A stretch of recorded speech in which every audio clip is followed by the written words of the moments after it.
Hello, everyone, and welcome back, as always, to Curse of Strahd Twice Bitten, the show where 5 DMs take on D&D's top-tier Gothic horror campaign. I'm Dragnacarta, as always, your host and DM, and thank you to everyone for continuing to tune in, especially given that this is, I believe, our last session before the holiday break, right, Linus? Yes.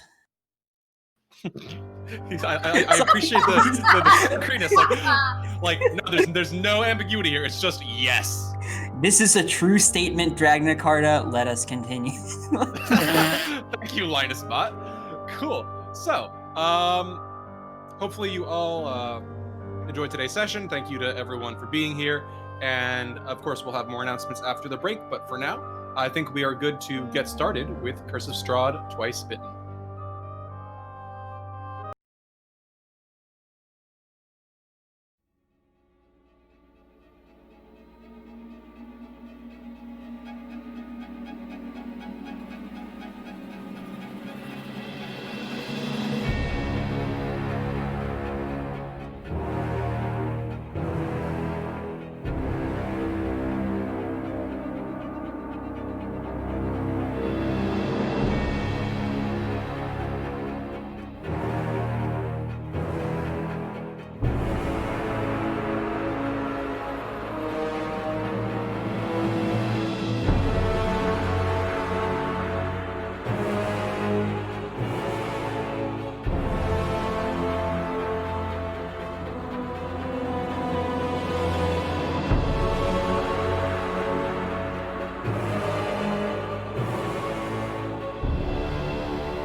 And welcome back. So, last we left off, I believe, on Curse of Strahd, Twice Bitten. Our travelers, seeking coin, had traveled west to the Wizard of Wine's winery, which they learned had been invaded by evil druids and a horde of blights. There, they assisted Davian Mardukov, the owner of the winery and patriarch of the Mardukov clan, in clearing the winery out, though not before receiving an ominous warning from one of the druids and a foreboding dream the following night. The next day, now unsettled by the knowledge that the winery's production might be cut off for good, the travelers set off on the Old Svalich Road once more, escorting a wagon of wine alongside Adrian and Elvir Mardukov. Despite a brief encounter with a mysterious figure in the woods and an ambush by a pack of wolves that left one of the Mardukov's trusty draft horses quite deceased, the characters eventually made their way safely to Valaki's gates. There, however, they found Ismark Kolyanovich, wounded, exhausted, but alive, laying low amid the abandoned cottages outside the town's walls. He shared that he had been exiled from Valaki, knocked unconscious and thrown out after attempting to protect his sister, Ireena, from the clutches of Izek Strozny, the Baron's brute and enforcer, who had cornered them after the Festival of the Blazing Sun went south the previous day. Vowing to rescue Ireena, the party disguised Ismark and made their way through the town's gates. After delivering the promised wine to the Blue Water Inn and securing a promise of payment from Erwin Mardukov, the companions scattered amongst town on separate tasks. Amity and Metreon departed for Blinsky Toys, where Amity obtained her purchased leg brace, and Metreon learned that Blinsky had crafted toys resembling Ireena for Izek's use over the past several months. Meanwhile, Erthrendir made his way to Baron Volokovich's home, hoping to gain access to Izek's master. There, he secured a first lesson as a potential tutor for the Baron's son. At the same time, Kiva and Lillison headed across town to the estate at Vokterhaus, hoping to gain support and key information from Lady Vokter to wield against her and their enemies. And so,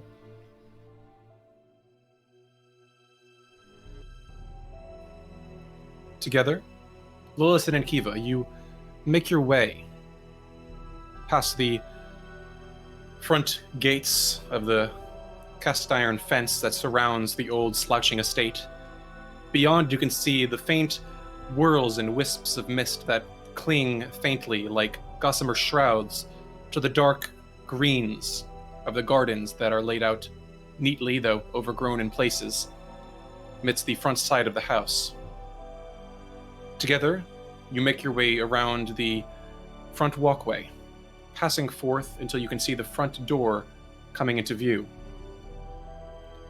If you'd like, you may have a second to speak amongst yourselves, or you may make your way to the front door. Is there anything you wish to do before making your presence known?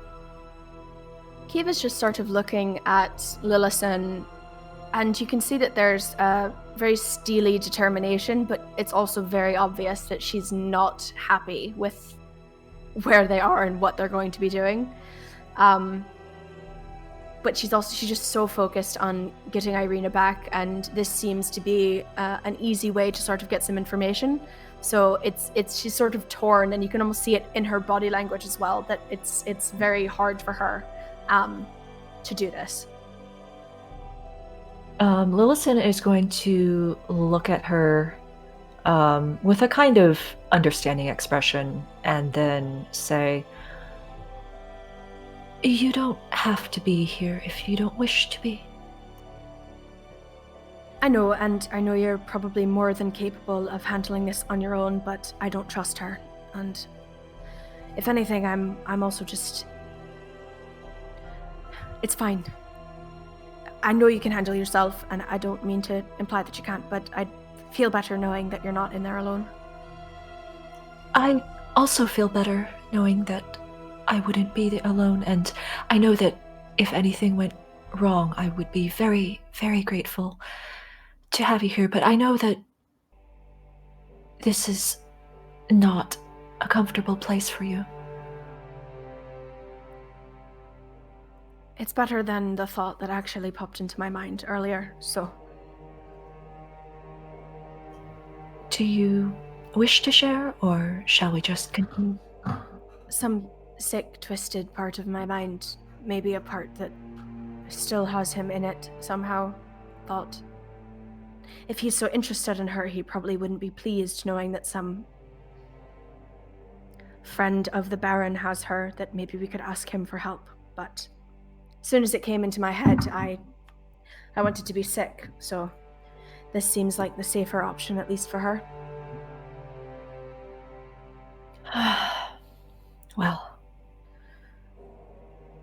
if you hear me say anything in there that is a surprise to you, just trust me. I will. I always do. Lillison gives Kiva a bit of a startled look and an unsure smile. She returns the unsure smile, but she's ready to go in. All right. Lillison's gonna walk up to the door and, knock on it. All right. You knock on the door twice, and it's only a few moments that pass before you hear the click of the small eye-level window open in the door, revealing a familiar eye peering from the other side. It closes once more before you hear the popping and twisting of locks on the other side, the door swinging open to reveal the familiar form of Halik, Fiona's valet. His dark gray hair is still pulled back, his face set in a neutral expression. He simply meets your eyes, Lillison, and bows slightly. "My lady has been expecting you. Please." And he steps back, ushering for you to follow him inside.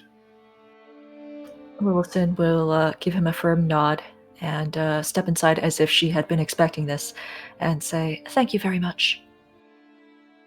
He merely nods and leads you inside. The front door closes behind you as he leads you into the lower landing beyond the front vestibule. You can see the stairs leading up to the second floor, as well as a second door leading off to the right, from which you smelled the delicious scents on your previous visit, though now the scents are quite gone, and the air is simply cold and a bit dry. Once more, Halik leads you through the left stained glass door, opening it with a faint creaking groan and guiding you inside. There you can see the familiar dining room table, not set with the silverware and dishes. Perhaps they've been tucked away, but you can see the 8 chairs, their backs adorned with the elk horns, the arched windows of lattice work of iron and glass looking out onto the small estate beyond. And Halik guides you into the parlor. Beside it, the elegant couches, surrounding the blazing hearth below the nobleman's smirking portrait. He offers you another slight bow. If it pleases you, my lady will join you shortly after she completes other business. Please, if it pleases you, would you like to have a seat, perhaps? Might I fetch you a beverage? Lilison will sit down, leaving plenty of space for Kiva, and say, is there tea available? He nods. Indeed. I would be glad to prepare some. And Thank for you very miss. much. Of course. He turns to Kiva. Kiva, wanting to be the polite guest, will nod appreciatively and sit down, keeping some room between her and Lillison, and sort of fold her scimitar as daintily as possible across her legs.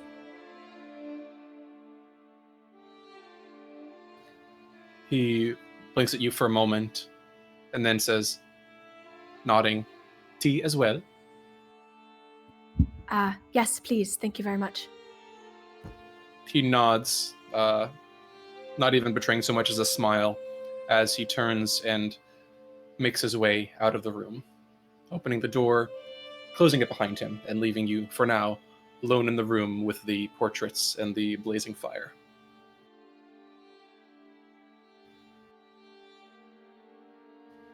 A moment after he departs. Well, first off, is there anything you're doing while you're waiting? Mostly just Lilison will just fold her hands and look around and try to take in any details that she might have missed on their previous visit. I think he Sure. was probably doing something similar. If you both like to make a perception check, you may. That is a 12 from me. And a 6 for me. You don't notice anything particularly special. You notice, the several portraits along the walls. You actually do notice that some of the portraits do appear to depict Lady Voctor. 2 of the portraits actually resemble the young men that you saw in the Blue Water Inn drinking at one point and listening to Amity's stories. There also appears to be a picture of a young woman, as well as assorted other individuals who bear a somewhat passing resemblance to Fiona or the nobleman whose portrait sits atop the hearth. Okay, just noting that for later. All right. After a few moments of sitting and waiting politely in the room, Lillison, your ears, you hear what sounds to be raised voices coming from the door from which you first entered.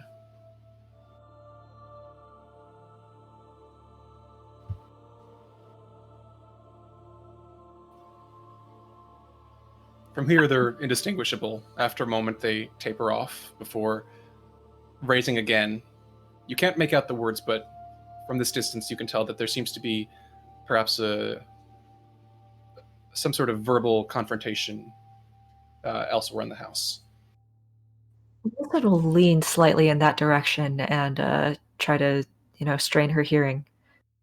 Try as you might, you probably can't really get a good sense of it from here. You'd probably have to listen at the door.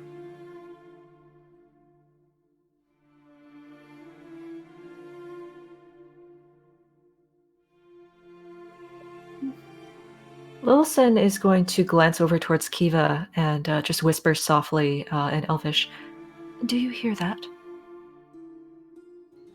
Does Kiva hear that? She does. It just sounds like muffled, raised voices coming from elsewhere in the house through the door from which you entered. An argument, maybe? Or maybe she wasn't expecting us after all?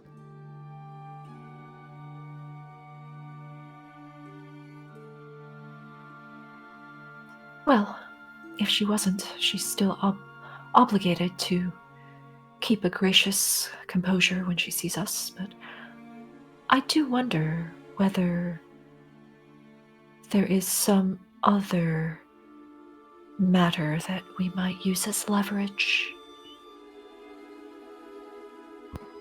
I suppose we'll keep an eye out for any signs of extra frustration then. At this point, you do hear the sound of the voices stop almost abruptly. And then a few moments later, you hear the turning of a knob and the clink of glass as in through the door, you see Halik bearing a tray, bearing a kettle and 3 teacups, followed a heartbeat later by Lady Fiona Voctor, a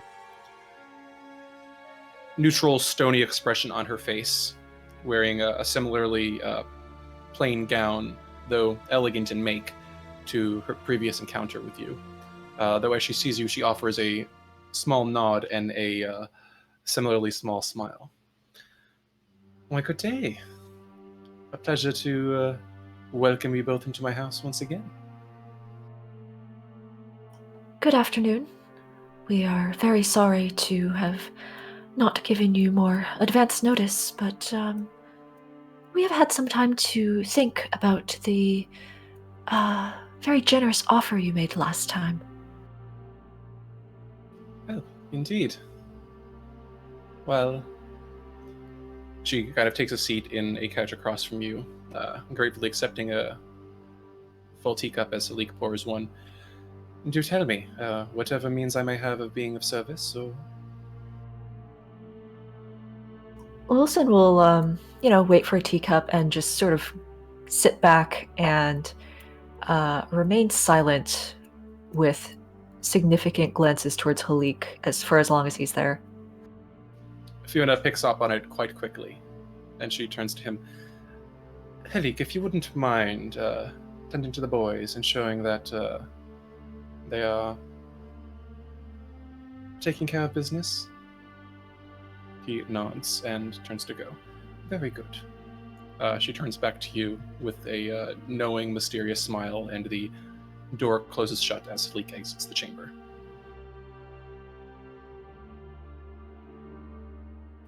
Well then, I can appreciate the need for discretion.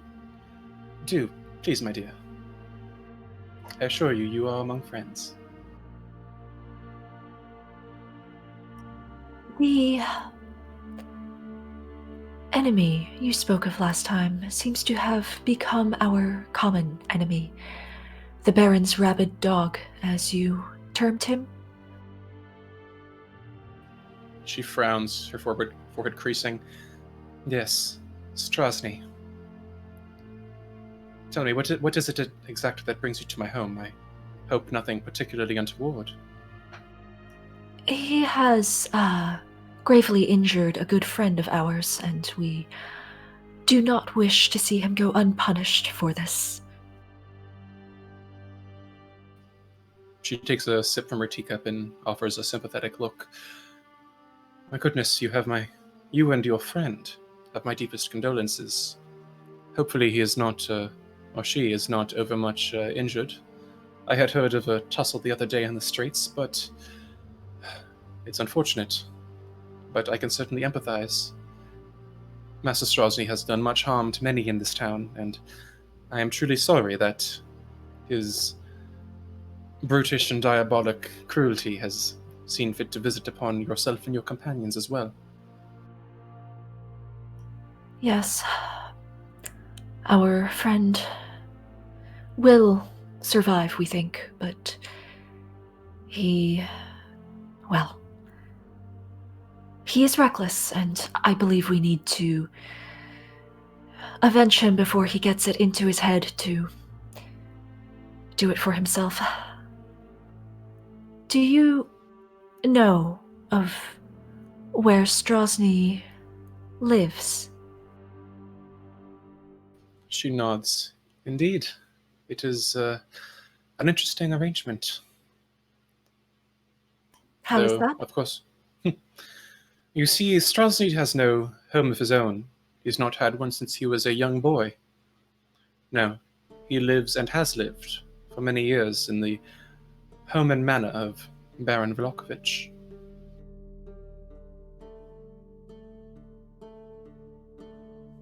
It sounds as if he and the Baron have some very close arrangement, then?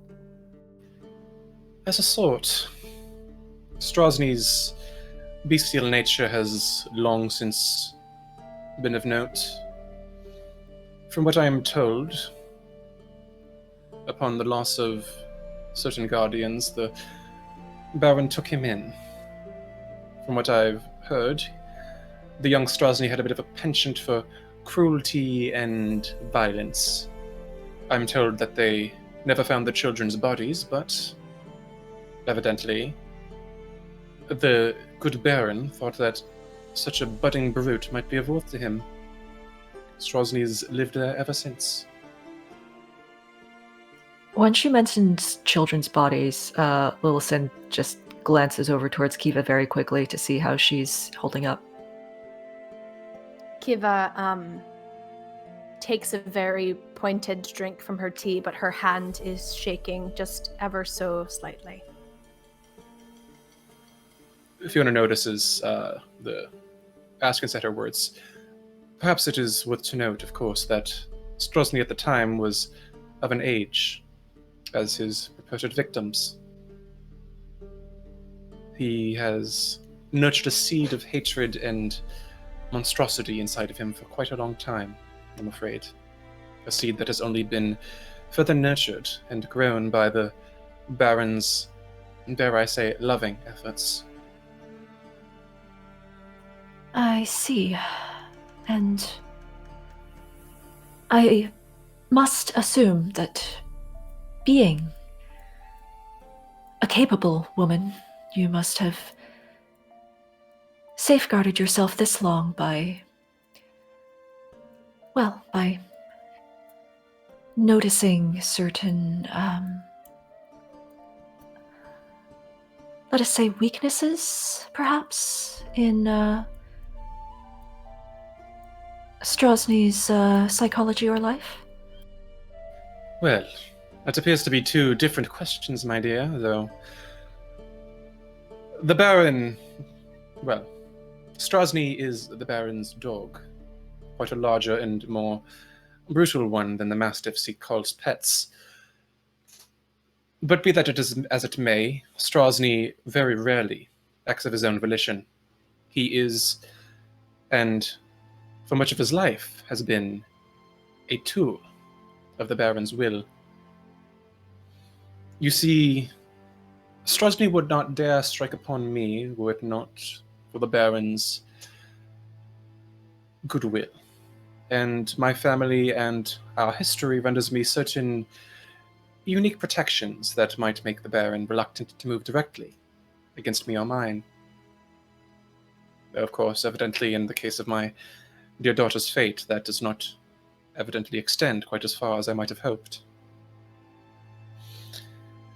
But regarding your particular question regarding weaknesses Strazdny may have, he is a brute. Cunning at times in a wicked manner, but hardly to be said capable of complex plans or machinations. He is quite taken with the bottle, and can often be found in such an unwitting circumstance, and is quite fond of brute force, which I suppose, if you are able to outwit him, might be turned against him in some way. Though, of course, he is quite dangerous on his own. I needn't remind you that his abilities to conjure flame, that he is more than willing to exercise, and his own skill with his axe make him a formidable adversary in open combat, though I should hope that neither you nor I should have to experience such a risk at any given point, though your friend should of course be aware should he choose to greet Strahd in person. Produce flame? Is he a magician of some sort, then? Oh, no. I certainly hope not. It would be for the worst of all of us if Strahd was somehow capable of the intricacies of spellcraft. No. He is corrupted. None know how, but only that upon an occasion as a young man, an arm he had once thought lost was regrown. A devil's limb, it is said, and in the times that I have seen it, I can scarce shake the resemblance to what I imagine a devil or demon might have. If you've seen him, you might recognize it. It is by whatever eldritch or diabolic power he has been granted that he can conjure these flames, I believe. I have not heard any reports of spellcraft or incantations or components now. Whatever corruption has been wrought upon his body, it has permitted him access to abilities that I believe many would deem unnatural. Lillison nods and then continues. And do you happen to know if he is well liked amongst his, well, I would hesitate to say friends, but perhaps peers? Would many come to his aid if he cried out? Well, Strahd is an operative of fear, my dear. So long as they fear what he may do, he can command others to come to his aid, though the townsfolk of Wallachia have such a humor and persuasion that I am unsure that many would be capable of any violent action to join him unless stirred up somehow. Should he have the time and wherewithal to draw up some of the Baron's guards from their posts, it is quite possible, well, not possible, he's done it before, to escort undesirable visitors out of town, but on his own, I cannot say. He is, by habit and by preference, as near as I can tell, quite a loner. I see. And if he has a fondness for drink, he may potentially be interested in the news that there is a new shipment of wine that has come in just today. It is certainly possible. From what I know, it is, well, he is quite often seen amongst ill-drunken humors from time to time. At times of intoxication, at times merely enough to make him ever more dangerous. I cannot guess at the manner or means of his drink beyond that, I'm afraid. But it is potentially something that one might find an advantage in. Lillison smiles and, takes a sip of her tea and just pauses for a moment to see if either Lady Wachter or Kiva is going to speak up about anything. Kiva there's some gears turning in her head. DM, I have a question for you. So, By all means. the vial of nastiness that Kiva took from the druid's body, and maybe someone in the party did we ever, investigate that to see exactly what it was and how it worked? Was it a poison, or was it, or would she have any idea? So as you weren't, so I believe the Mardukhovs told you before you departed that the druids had poisoned the wine or spoiled it in some way that made it unfit for consumption before you left. Okay. Did we have a full vial, or were they mostly She empty? does. No, It's not got all of it. It's got maybe a third of the whatever syrup it was left. But Kiva's mind is thinking it might be enough for a single glass, perhaps. Okay, that's good to know. She's very visibly thinking about it, and then she sort of realizes that her face must be sort of obviously that she's got thoughts on her mind, so she sort of tries to go back to a very polite, neutral, sips tea mask. Mm-hmm.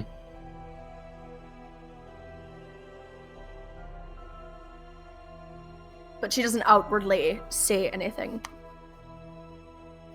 All right. Well, and I suppose that being the Baron's faithful hound and everything, he must be out in the town most of the day, performing various duties.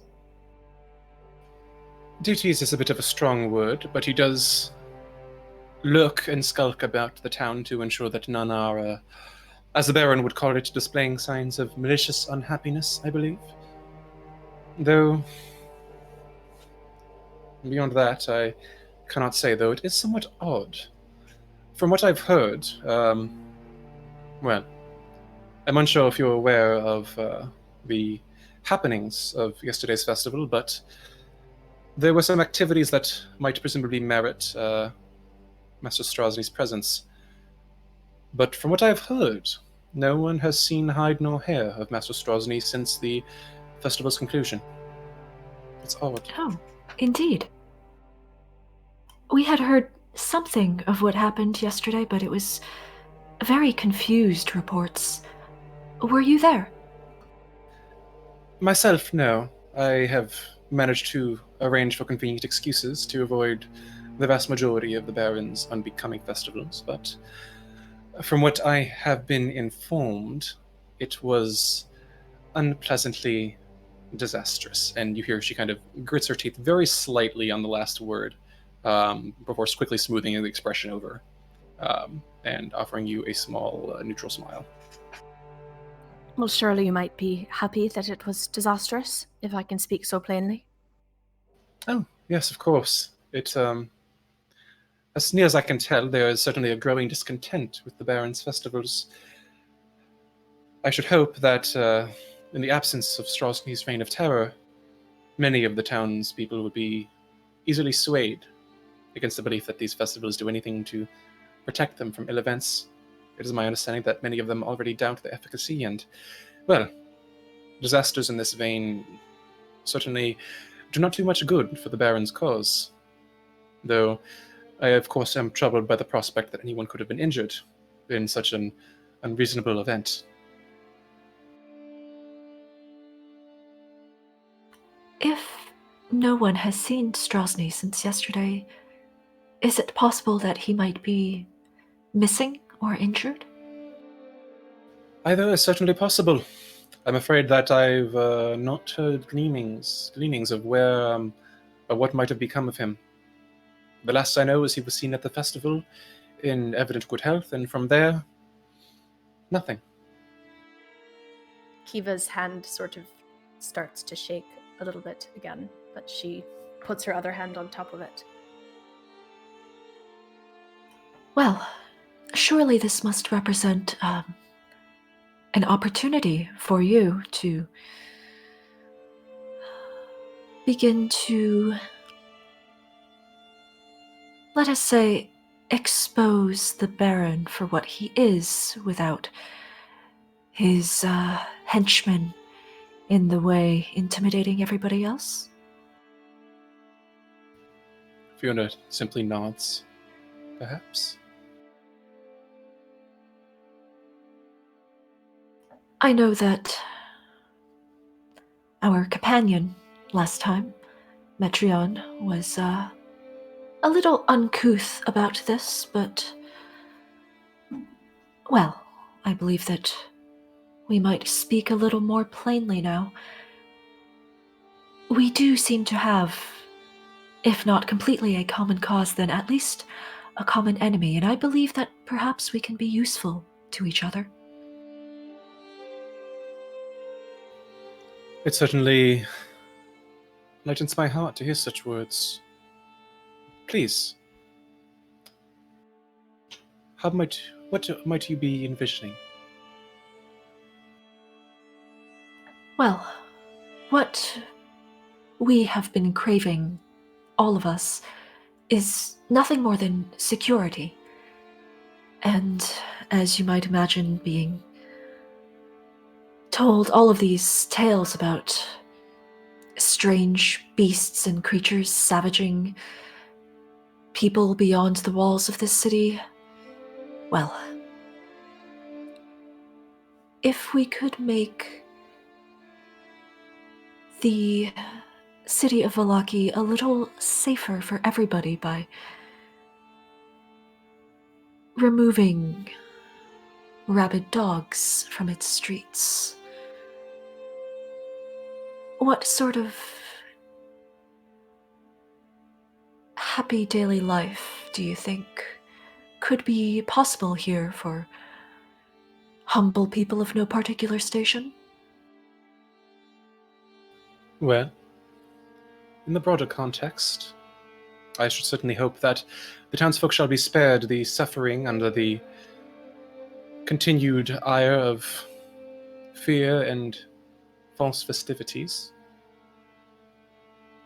Should circumstances see fit to change it, I am sure that those who assisted in the bringing of peace might be able to find friends in higher places, and perhaps suitable compensation for their efforts.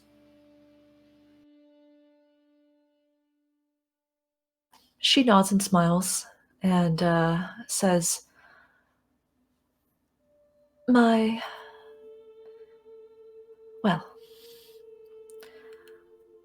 it has been made rather clear to us that we are unlikely to ever leave this land, and it has been made clear to me in particular that whatever station or privilege I might have once held, it is not recognized here. And perhaps for the rest of my companions, they may find lives that are equally as happy as they might have once held, but I fear that for myself, unless I do something truly spectacular, perhaps there is something that is lost forever to me.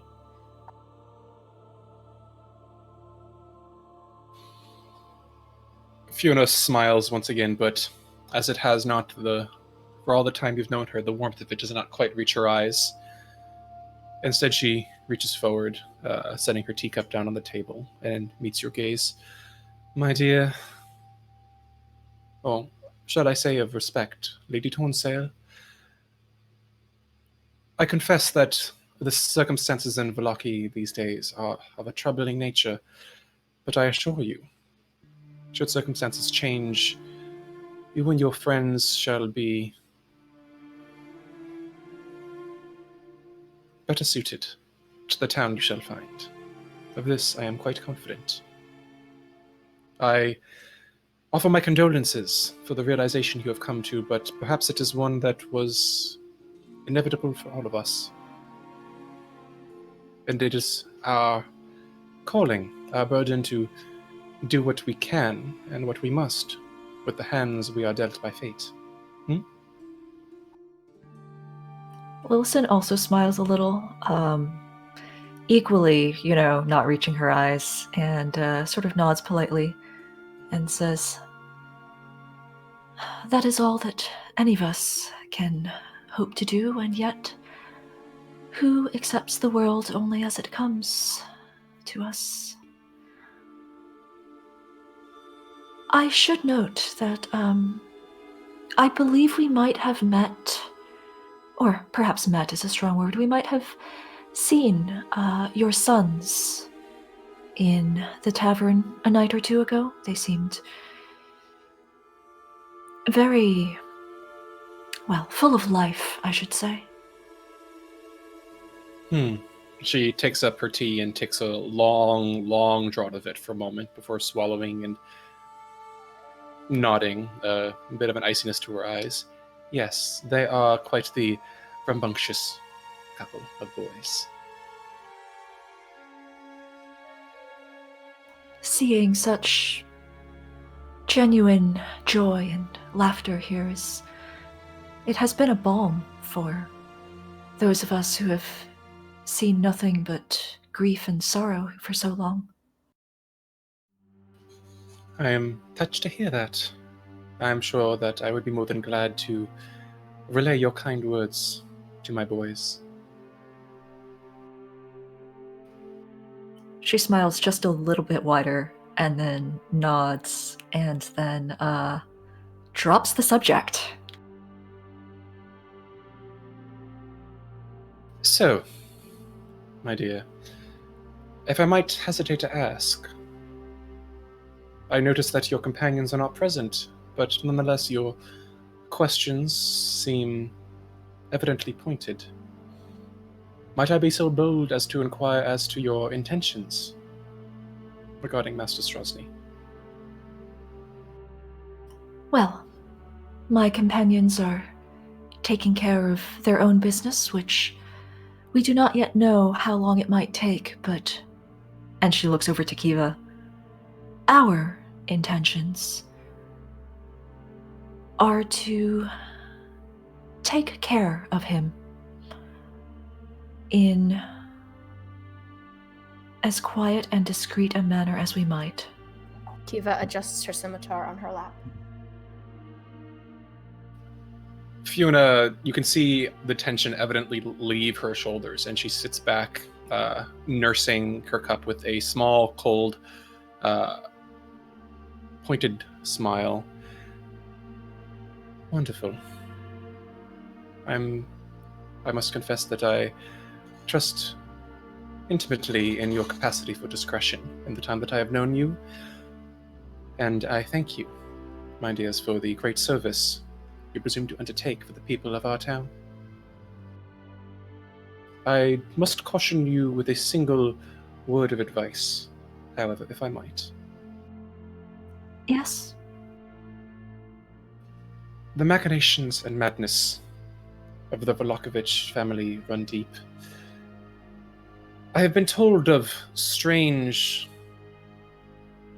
aberrations of activity occurring in the manor beyond the Baron's ordinary activity. I've heard tale of strange light of a violet and purple illumination emanating from the windows of the highest floor on chance nights. Strozny himself has betrayed a diabolic influence, but I cannot say if it is of his own volition or of something deeper and darker in the roots of the Volokovich family. I must warn you to be wary of whatever fell activities may go on beneath their roof. I'm not afraid of pruning family trees. I tend to have a little bit of experience with that. Fiona just takes another sip, but you catch a glint of what seems like deep satisfaction in her eyes. Lillison is actually surprised a little bit and gives Kiva a warm smile. Sorry, I just need to take a moment. Whew, this scene. Oh my god. Okay. Kiva gives Fiona an equally understanding look and is... If Lillison is the one sort of trying to keep things as vague as possible, Kiva is giving off the energy that, like, let's just fucking say what we're saying here. And, wants Fiona to understand that she knows what she's going to do and she has a plan for what she's going to do, and she just needs to know if Fiona is going to sort of help them execute that plan. Meanwhile, Lillison over here being all like, Kiva is a very fine gardener. Ah! God damn it. And with that, Fiona finishes taking a sip of her tea and sets it down, the cup now nearly drained. Well, I must confess it has been a pleasure to enjoy your company once more, and when you see them, please do extend my greetings and gratitude to your companions as well. Is there anything more that I can do to assist in your business? Well, you have given us a great deal of very valuable information, and all we can ask of you now is to wish us the very best of luck. That I certainly shall, but I should hope you won't need it. Luck is a refuge that those of sufficient skill need not seek, and you, my dears, seem quite capable of crafting luck quite on your own. Lillison smiles a little more genuinely this time and just nods, finishes her tea, and sets the cup down very gently. Thank you ever so much for your hospitality on such short notice. But of course, thank you for your company. It has made for a welcome distraction.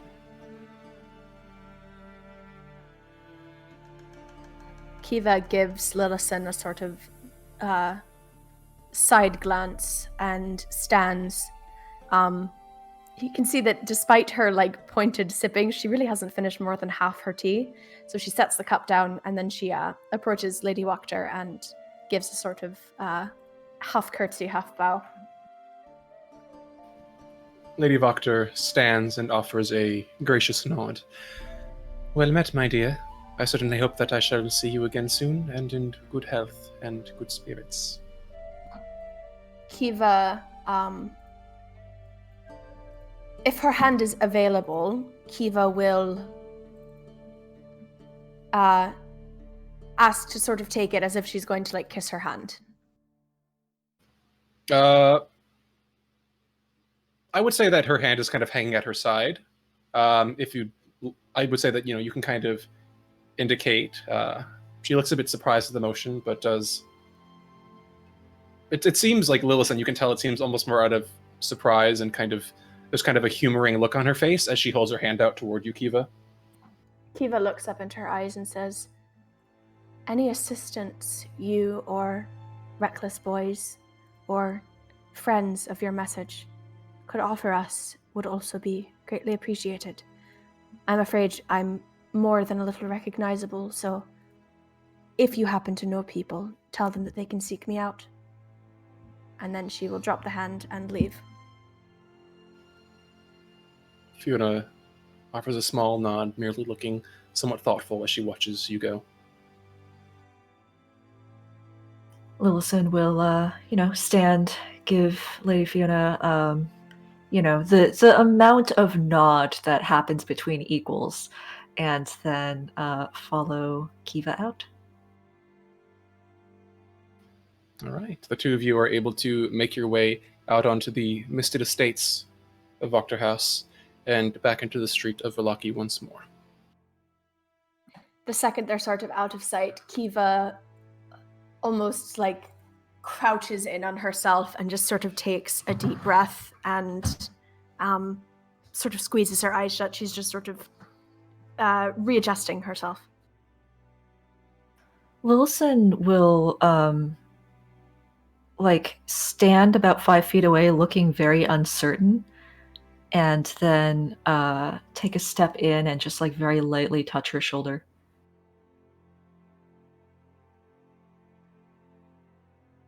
Kiva looks up appreciatively and sort of embarrassment on her face. She stands up and shakes herself off and says, "I think we did all right." Lillison's going to switch to Elvish again and say, "I fear I might have revealed perhaps a little too much, but I think it is not a disaster. It is very good to know that he hasn't been seen around." I suppose that's a good thing, but I don't know what that means for Ireena, and so I'm not taking it as a positive just yet. Yes, I do hope Erthrindir does not run into him all unawares. Perhaps we should warn him. Yes, if you get close to the house, can you do that message thing? I can try. I don't know where in the house he will be, and, well, we can scarcely skulk about the house until... Is it on our way back? Is it on our way back, DM? At this point, if you would like, you can start making your way back to the inn, or where are you headed? Is the Burgomaster's house between Lady Wachter's house and the inn? Very much no.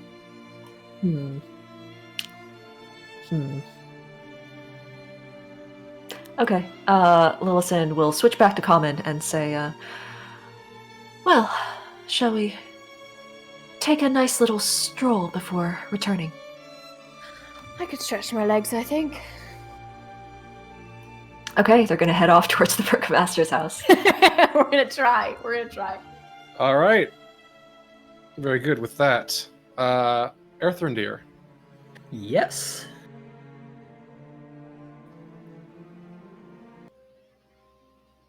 Finding yourself in the home of Baron Vargas Velakovich, you follow the maid as she begins leading you up the stairs of the entryway staircase to the second floor.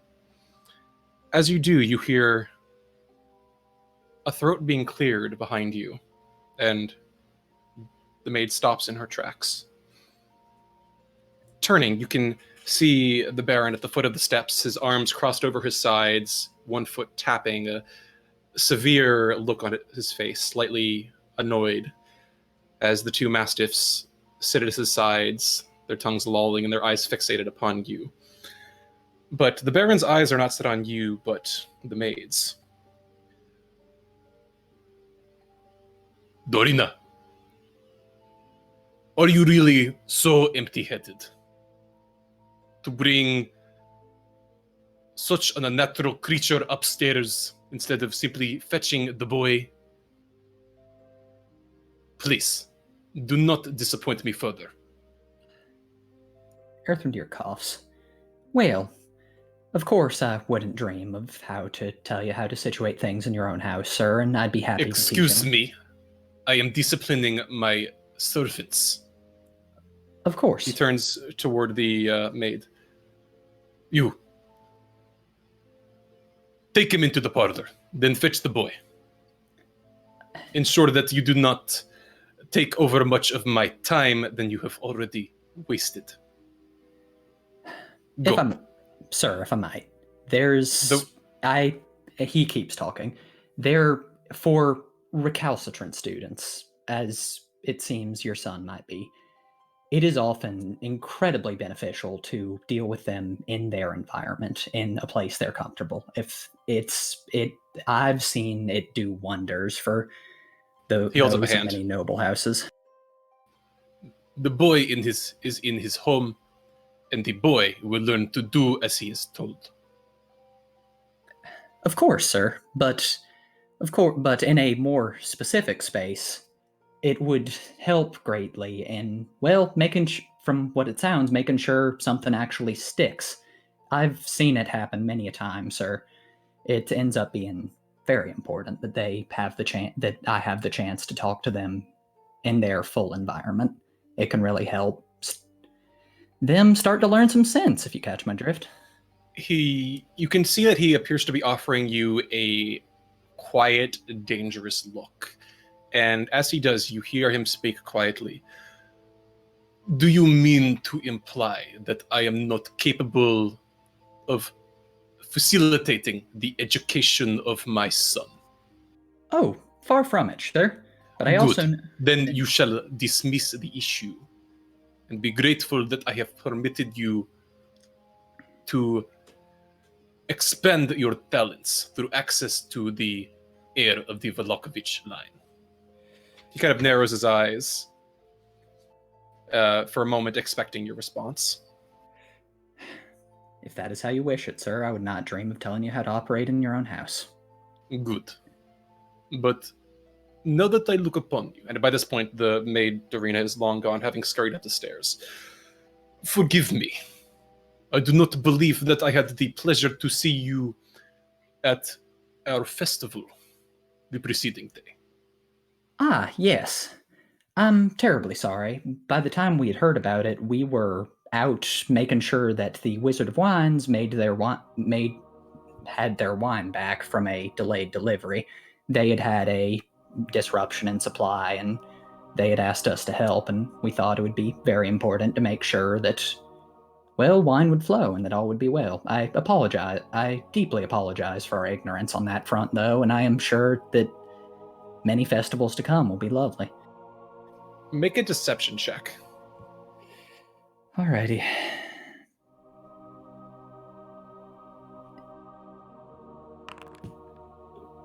15. He nods, grunting. It is good to know that shipments shall be uninterrupted. But I should hope, now that you have sufficient forewarning, that you would ensure that your presence is noticed at our next festival. It is quite important, essential in fact, that all of Voloki's residents and visitors properly attend these events. It is a matter of security, you understand. Of course, sir. And I wouldn't dream of missing another, now that I fully know. Good. Then I shall expect to see you and... Did you arrive alone in my town? I have heard of late that outsiders have been seen amongst its walls. No, sir. I was amidst a group of travelers who were brought together by circumstance. Good. Ensure that your companions are present. It would not do for the Fete of Fools to be ill-attended by denizens within Voloki's walls. Erthrindir nods. And before he heads down the stairs, can he sort of scan the upstairs hallway? See what he can make out? You're on the landing, like only halfway up right now. If you'd like, you can make a quick perception check to take a quick look at what you can see. 3. You can just very faintly see what seems to be a portrait of some kind at the top of the landing, but you're only able to make a quick glance before, fixing the Baron with your gaze once more to make sure he doesn't catch you peeping. Yep, alright. In that case, Erthrindir will head reluctantly downstairs to the parlor. Good. Well, as you make your way past, he holds up a hand again and says, "Wait for a moment." He nods. Question: How is Erthrindir's scar visible? Is he putting his hair over it, as you mentioned earlier? He's got his hair over it, but you'd probably be able to see it if you were looking at him properly. I must demand that you remove the hair from your face. It is known that those that conceal their visages are like to be spies of the devil. I would not seek to introduce one of those to my blood. Erthrindir pulls it aside. My apologies, sir. Don't mean to seem underhanded. I just wish to spare you and your family the side of a ugly recent happening. His eyes kind of widen and his nostrils flare somewhat as he takes a slight step back. Truly unpleasant. Indeed. Replace the hair. It would not do for you to display such twisted, unnatural visage to my son. As you say, sir. Do you have a hood as well? No. Gotcha. He kind of frowns, glancing at your ears. Actually, yes, he does, because the mental image is much funnier. Gotcha. Good. Put that up as well. It would not do for my son's mind to be spoiled by visions of such unnatural creatures. You understand, of course.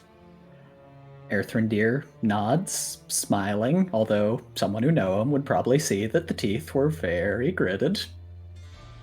Of course, good sir. And glad to do what I can to ensure that your son has a happy, productive education. Good. And at this point, you hear footsteps approaching from the staircase, as the two of you are standing outside the door to what you presume to be the parlor. You see Dorina, the maid, making her way downstairs, and here she appears to be accompanied by a thin young man with what seems to be a premature streak of gray in his dark hair. He has both arms kind of cross-huddled against his stomach or lower chest, and just kind of avoids meeting the Baron's gaze. The Baron does give a nod. Good. Dorina, sit in on the boys' lesson and ensure that nothing untoward is discussed. Victor, I expect that you will do your best to ensure that this effort I have expended is not wasted upon you again. Yes? The young man, who you presume to be Victor, just kind of mumbles something, and the Baron reaches forward and clasps a fierce grip on his son's shoulder. Forgive me, I did not hear you, boy. Victor just kind of glances up at him. Yes, father, I assure you that I shall learn. He kind of shoots you a very questioning, somewhat skeptical look and drops his gaze back to the ground. At this point, you notice that the Victor does have slightly gritted teeth. Oh, the Baron nods. Good. Dorina, I trust that it shall be no trouble to complete your orderly duties in addition to sitting in. That I shall not see that my quarters are insufficiently cleaned before dinner. The maid quickly nods. Yes, your lordship. Absolutely. Good. And he snaps his fingers. See to it, then. I must be off to prepare for the fete. He clasps a very tight hand on Erthrindir's shoulder. It will be in 4 days' time. Beginning in the town square. Ensure that your companions are present, yes?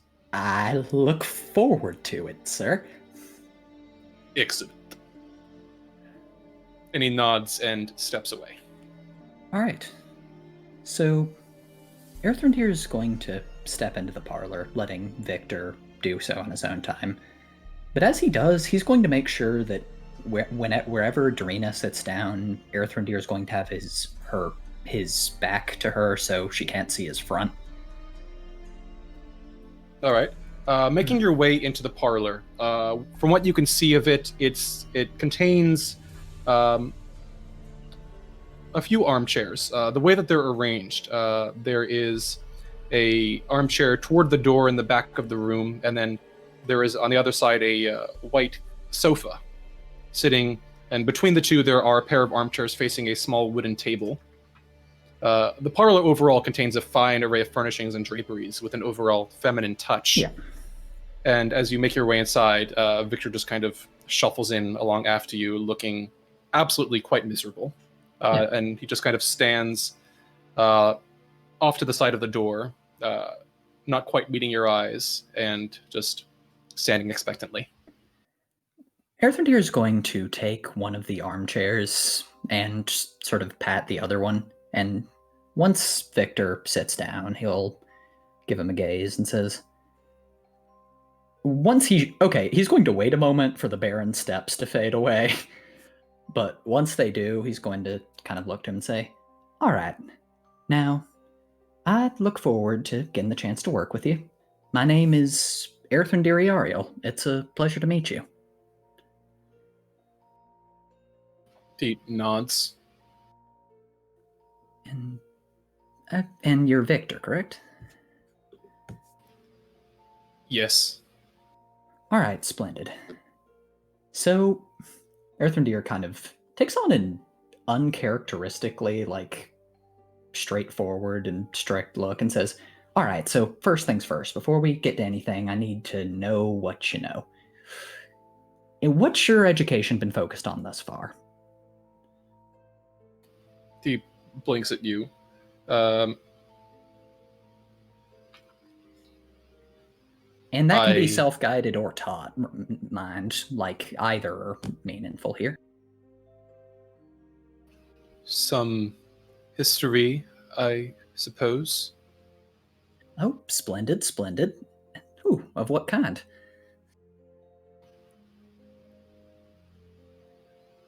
Largely history of the house.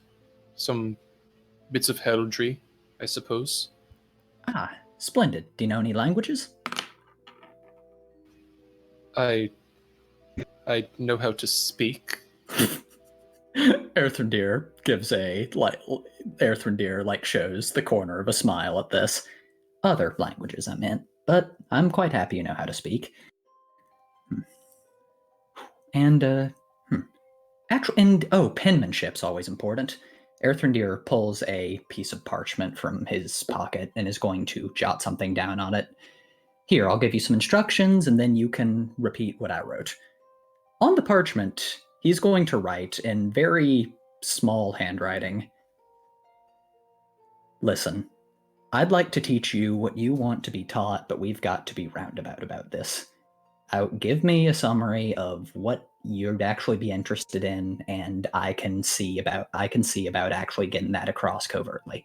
I can teach some amount of magic outside history, as well as a good bit of astronomy, biology, and, well, a fair bit about the outside world, if that interests you. Just write back what, if any of that, would be interesting, and hand it back to me. Thank you. All right. He kind of looks at the paper that you offer him.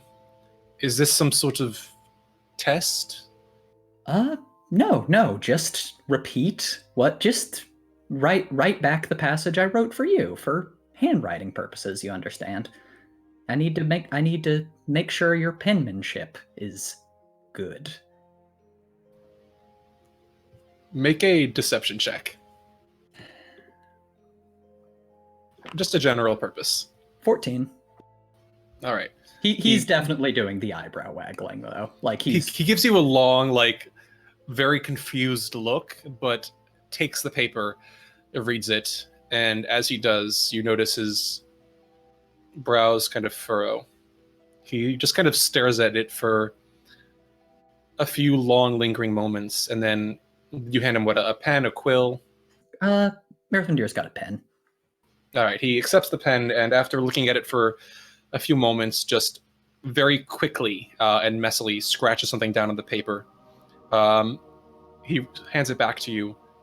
There are 2 words written at the bottom. They read, magic and outside. Erthrendir gives a quiet fist pump at this, though not so the maid can see, and then kind of scans it very grimly. Ooh.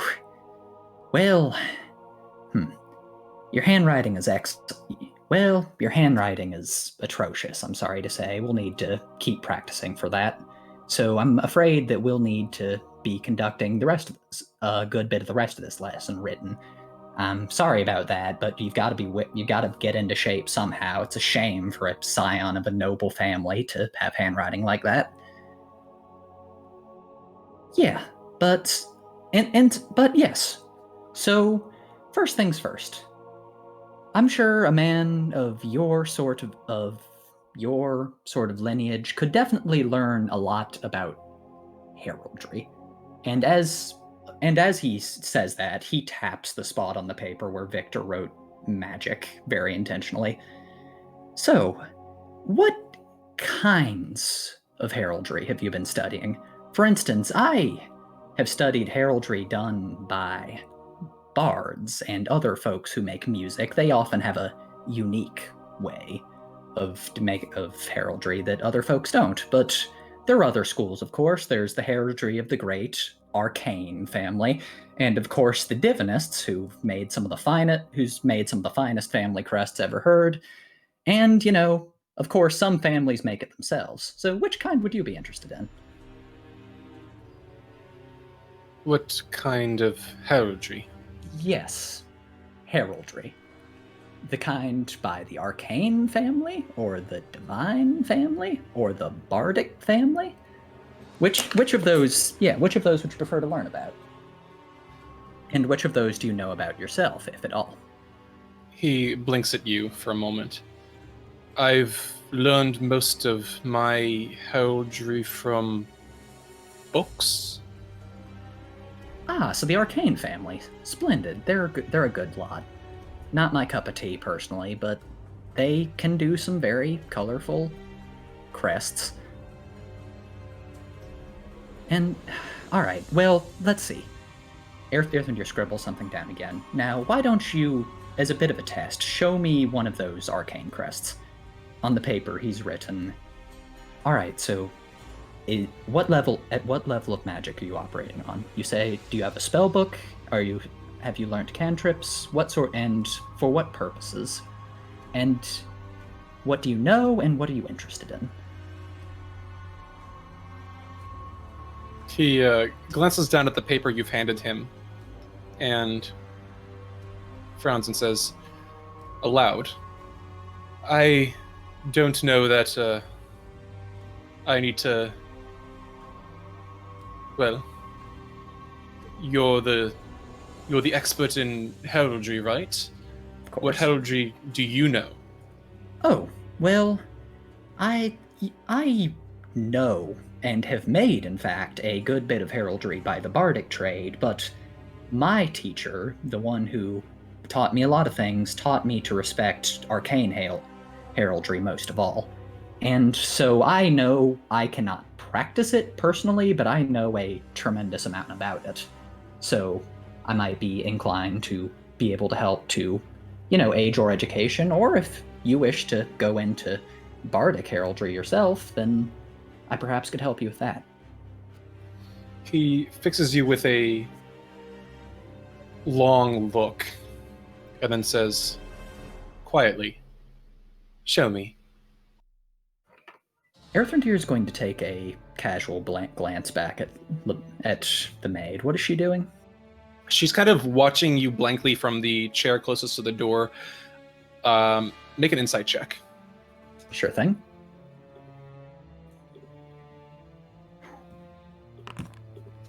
That is a natural 1. She seems to be just kind of like staring toward the two of you. All right. Earthrendir, but the back of my armchair is facing her, right? She can't Correct. see the front. All right. Earthrendir's going to extend a hand quietly, and while talking loudly about something, the form of a beautiful reddish-orange flower extends from his hand and blooms as he casts Minor Illusion. This does not have verbal components. All right. Nope. Nice. All right. The illusion does appear, as near as you can tell, outside of the sight of the maid sitting behind you. And you can see Victor nod quietly. Yes. So, of course, my type of heraldry isn't right for everyone, but it does serve some interests, and I know enough about the other kinds that I might be able to help you if I knew, for instance, what sort you'd be interested in and why. Do you know heraldry? And there's a bit of a he's almost like very confused by the words. Not confused, but kind of like annoyed at the pretense. Yep. Used by houses that traveled from one place to another place. Earthrendir, gives him a discreet thumbs up. Oh, yes, of course. The Conjurers, lovely family. Oh man, I think I know all about them.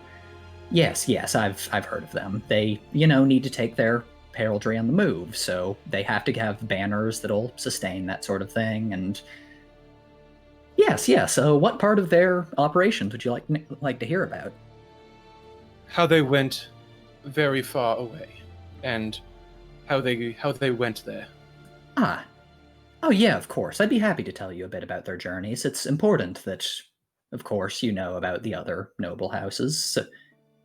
And he's going to scratch down on paper. Here's an example of some of them. And there he's going to list, well, there are varying teleportation spells depending on power. There's some that can... I don't know any personally that can move you more than, say, 30 feet, but I've read of ones that can go anywhere from... that can go miles and miles. Though the most common one is something called a... Do I need to make an Arcana check for this, or can we assume this is just part of Earthrendir's education? At this point, you hear a sigh, and Victor pushes his chair back slightly, getting up from his chair. He makes his way over to Ireena in the corner. She kind of looks up at him, looking a bit confused. He says, "You. I don't think you need to be here, do you?" And she kind of blinks up at him. No, your father said that I had to be here. You hear him grunt. Really, I don't think it's necessary for you to be here. This is ridiculous. She blinks and shakes her head.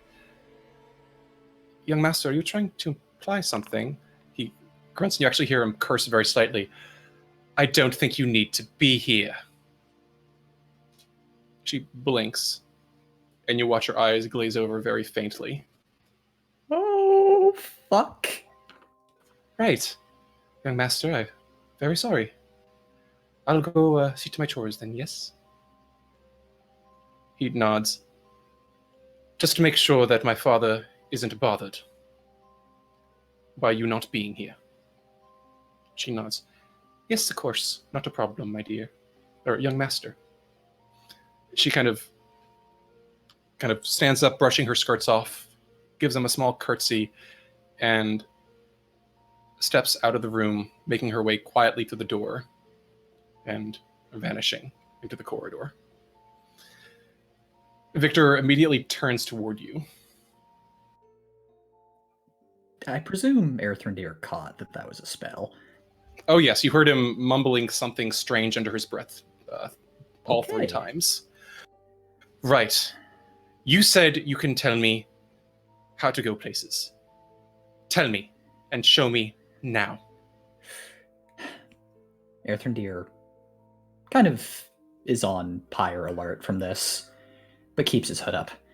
All right, so long and short of it, I cannot do it myself, but I know of the spells that can do it, and if you need to know specifics about what kind of spells those are or how they work, I can get to you. What are you trying to do?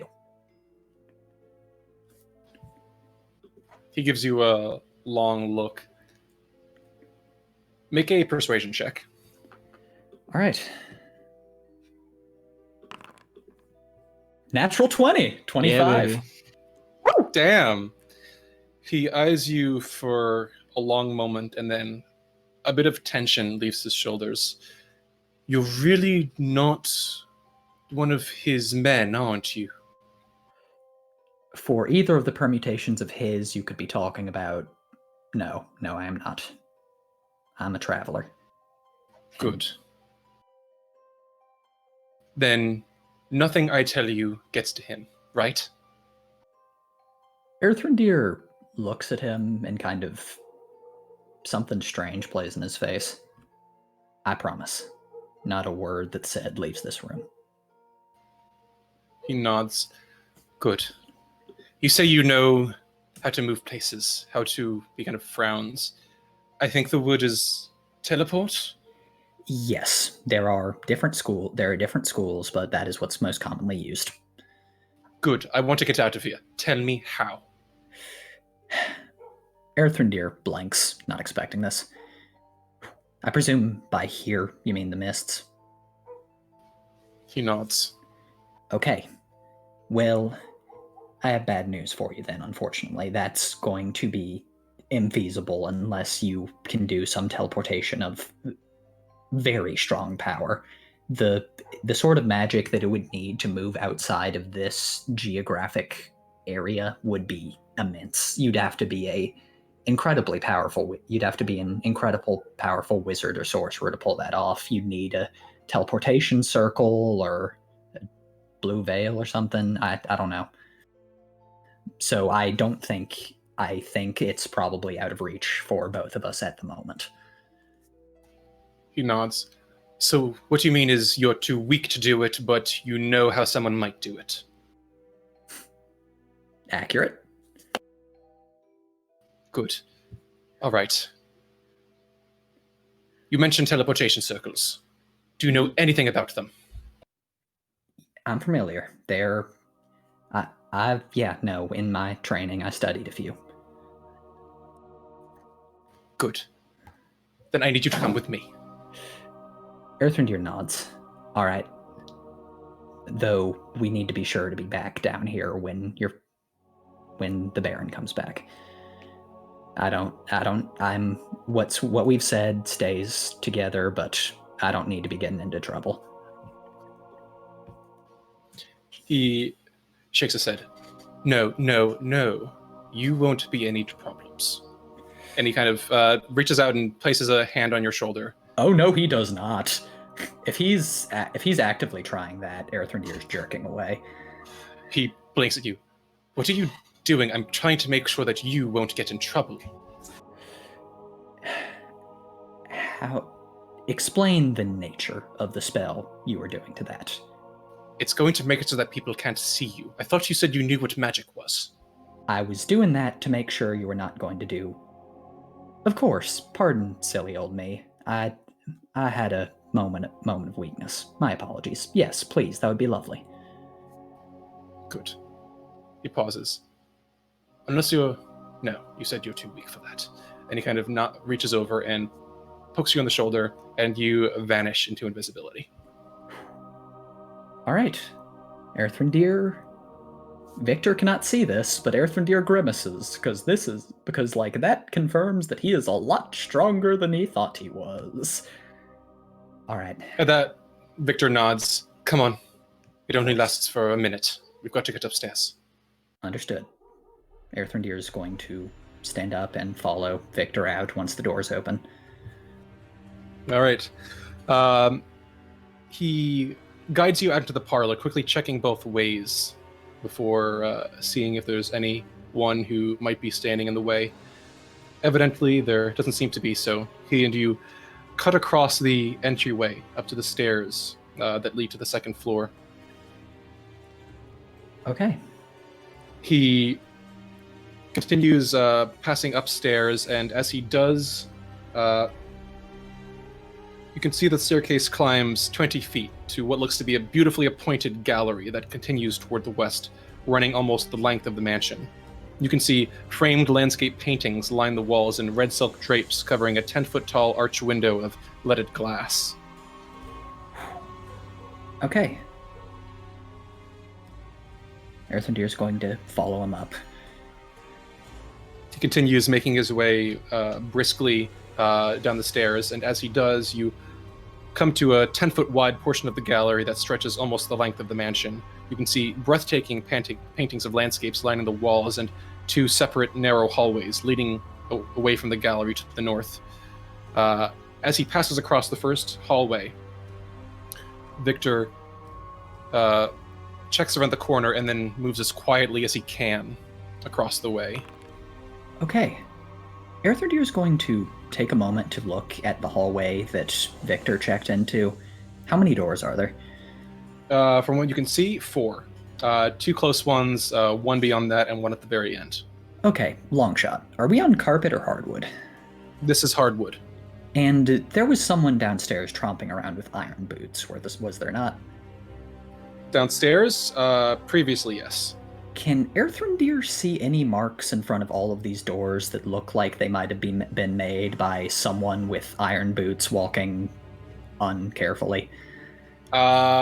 Yes, but this is going to be tough because you only have a second to glimpse it. Give me a perception check with disadvantage. Okay.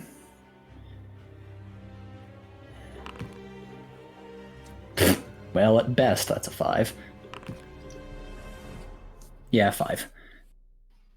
You see little smears that might be mud from prints, but you don't have a second to see anything more before Victor sweeps along and you are forced to make your way beyond along with him.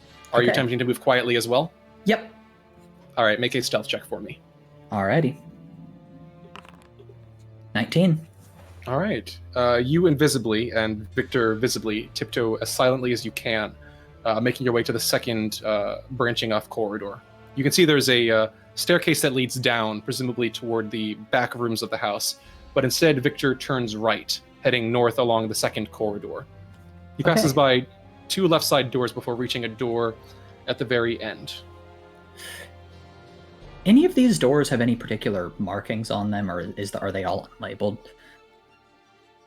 The doors are not marked in a particular way that you can see, at least in this corridor.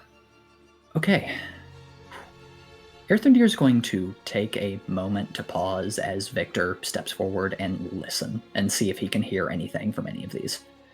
Make a perception check. Gotcha. 20. 20. Listening in, you cannot hear anything from any of the three doors, though you can faintly hear the clanging of what sounds like pots and pans from the staircase at the bottom. All right. Earthendeer is just going to sigh and sort of say to himself that he'll need to do this on the way back and then follow Victor.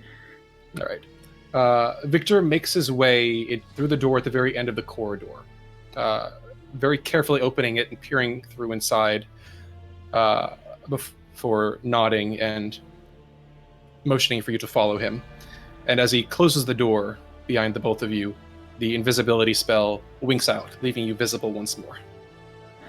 All right. Very nice. I presume we're going to your room. My workroom. Come on. And you can see that as he moves forward, he appears to have brought you into what seems to be a master bedroom, though time has faded its grandeur. The furnishings have lost some of their color and splendor, and you can see from where Victor is currently heading, however, a short pull rope hangs from a wooden trapdoor in the ceiling. Victor leans up with the familiar practice motion, pulls it down, and a wooden ladder slowly unfolds from the room above. He takes care not to let it hit the floor loud enough to make any noise. Yeah, very nice. And yeah, Earthendeer is going to take a quick look around the Baron's bedroom and then follow him. All right, glancing around, there doesn't seem to be anything of particular note, just the simple furnishings. There does seem to be a single door leading to, on the right side, to what seems to be perhaps a closet, as well as a second door to the left that seems to lead to another room. Perhaps Right. the one whose door you passed on the way in. Sure, sorry. Are we going to be All good. bothered, and as he talks to Victor, he says, are we going to be bothered by that Isaac of your father's? I've heard stories. Is he in? I don't know. I don't ever see him. He doesn't come up here. All right. Understood. And yeah, Earthendeer's going to follow him. All right. You follow him up the ladder, which Victor then carefully pulls up after him, closing the trapdoor below it, leading you up into a dusty 20-foot square room with a high-pitched ceiling that reaches its peak 20 feet above. You can see that the wooden rafters are shrouded in cobwebs, and except for an old table with a lantern on it, the room is empty, with a single door leading south. All right. Victor nods and, reaching into his pocket and pulling out a small copper coin, holds it up and murmurs something, a few words, and you see a light spring up around the coin, illuminating the chamber as he makes his way through the door into the room beyond. All right. Yeah, no, keep following. You pass on to a large attic, completely unlit, save for the small bits of light that stream in through the gray, dirty window from the initial room, and now illuminated as Victor brings in his flickering copper coin into the space beyond. The large attic is full of old, forgotten things draped in white sheets. Piled around them are barrels, crates, trunks, and old furnishings covered with cobwebs and dust. You can see a clear footpath through the maze. Victor simply begins walking forward without so much as waiting for a by your leave from you, and continues his way through the footpath amongst the cluttered things toward Alright. a door on the opposite side. Any windows in here or no? It is completely unlit. No windows, no other doors save for the entryway and what you can just barely make out over the many things in the way by your height. A wooden door at the opposite end. All right. Earthendeer is going to keep close behind Victor then. All right. You wind your way alongside Victor through the footpath and find yourselves at a simple wooden door on the other side. Someone seems to have carved a large skull into this door. Very basic craftsmanship, and hanging from the doorknob, you see a wooden sign that reads, "All is not well." Earthrendir lets Victor- out like a howling laugh at this that he desperately turns into a cough. Sorry, I've my dust allergies terribly. Victor just eyes you with just a bit of a hollow gaze for a moment, blinking before turning back to the door. All right. He moves forward with his hand and clicks it open, making his way inside. All right. Earthrendir's going to follow, though he's going to stay close to the door in a sort of effort to make sure Victor doesn't lock it behind them. All right. The door he does not lock the door. He just kind of leaves it halfway open to let you come in. And do you close it behind you? No. He glances to you. You're supposed to close it, otherwise they might come in. Apologies. Earthrendir will. It clicks shut, not with any sound of a locking mechanism, you're confident, and turn around to see the rest of the room as Victor extinguishes the light around his coin. You can see that someone has taken old, mismatched furniture and created a study in this dusty, lamplit chamber.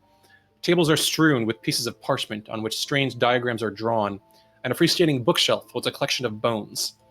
A dusty rug covers the floor in front of a pine box, on which lounges a skeletal cat, entirely forged not of flesh or muscle, but entirely of bone. Several more skeletal cats skulk about, and most unnerving of all is the sight of 3 small children standing with their backs to you in the northeast corner of the room. Earthrendir is altogether too preoccupied with the cats to get to the children. Like, he flinches backward as he sees them, kind of like almost scrambling to get out before kind of calming himself. Necromantic experiments, I presume? You look over and you see Victor idly patting the skull of the cat on the foremost desk. He blinks at you. Yes. Quite simple to make. Just needed the bones. Of course. Yeah, no, very nice. Good. Good to have. It is clearly insincere, but Earthrendir doesn't dwell on it. So,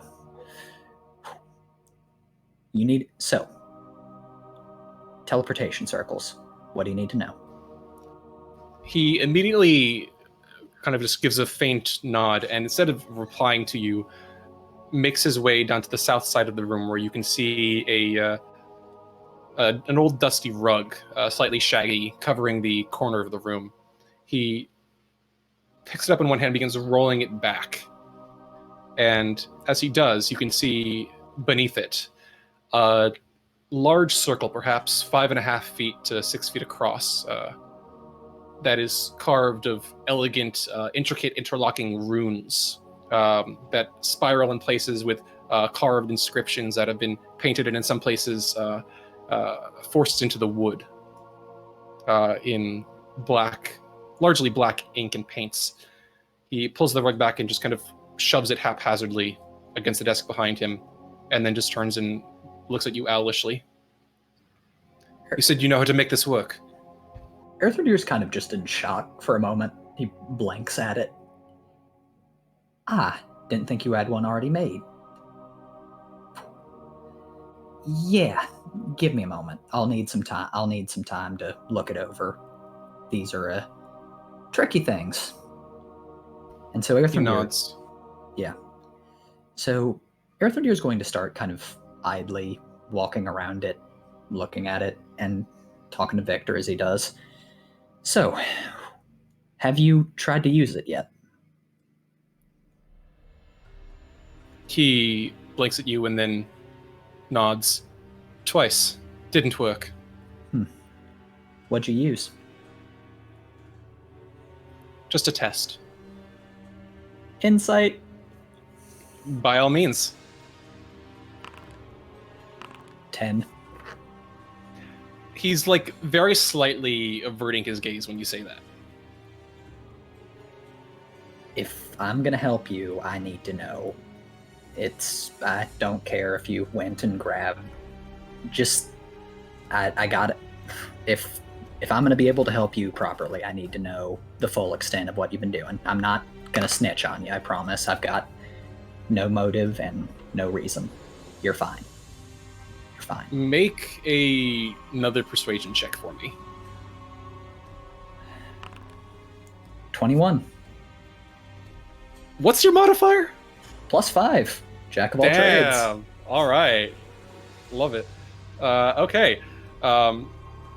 Victor gives you a long, glassy-eyed stare for a moment, and then turns toward a book on the table, which he just kind of opens, and to a marked page. You can see it's quite a large leather-bound tome with long bits of inscriptions, and you can see designs on it. And as he kind of stares at the book, just kind of fidgeting and fiddling with one of the pages, he mumbles to you, "I tried it on 2 of the servants. They didn't take to it." Huh. Earthendeer is very happy his face is covered right now. He just kind of, his eyes go wide and he sucks in a breath.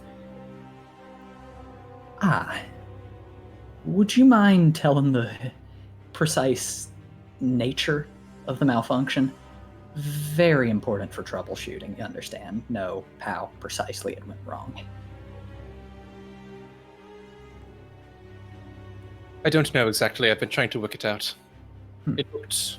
He kind of pauses for a moment, as if like kind of debating with himself, rehearing your words, and then said, "It seemed to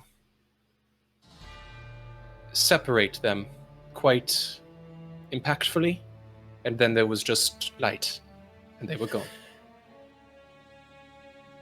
I was afraid of that.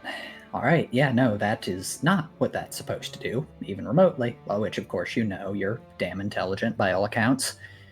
Let me take a look at this. That's not something we want happening. Earthendeer kind of is going to actually look at the circle now. Can he see any, like, flaws in the construction or anything that would cause it to make somebody separate? Make an Arcana check for me. 15. Looking over it, you take a minute or so to just kind of walk around the edges of it, inspect the carvings, and otherwise just reviewing the workmanship.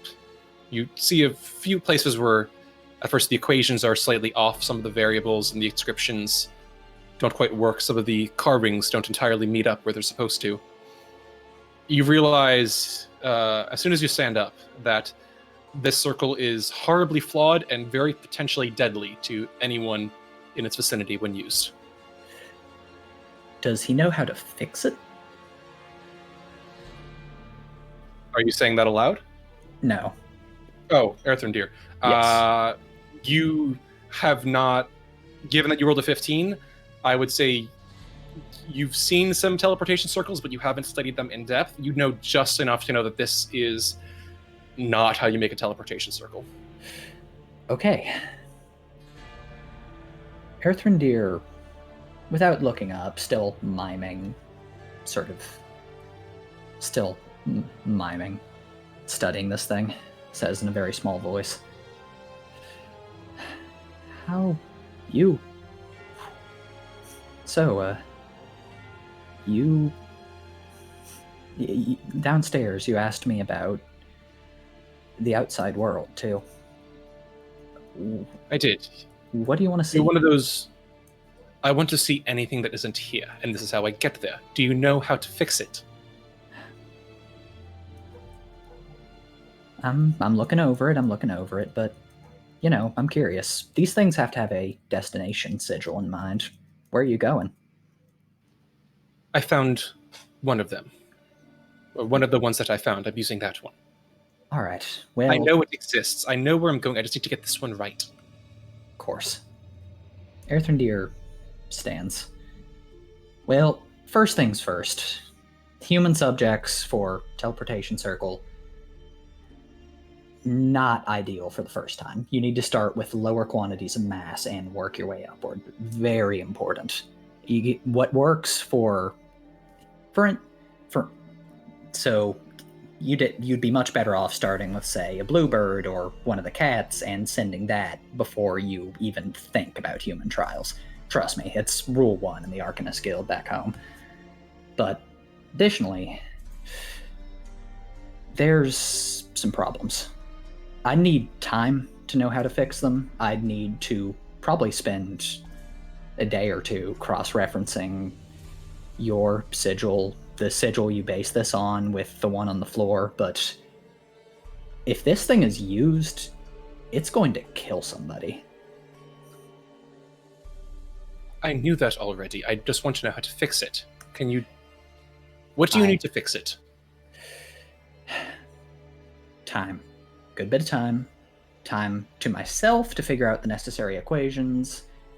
And, well, there's a inconvenience happening with my group at the moment that'll mean that my time would be devoted elsewhere unless it can be resolved, unfortunately. What do you need? I need this fixed. I understand. There's a friend of mine, a girl with red hair. The last time we saw her, we thought she was being taken somewhere by the Mr. Strazzani, the big man. We need to know where she is. That we need to know that she's safe. And to be sure that nothing horrible's happened to her.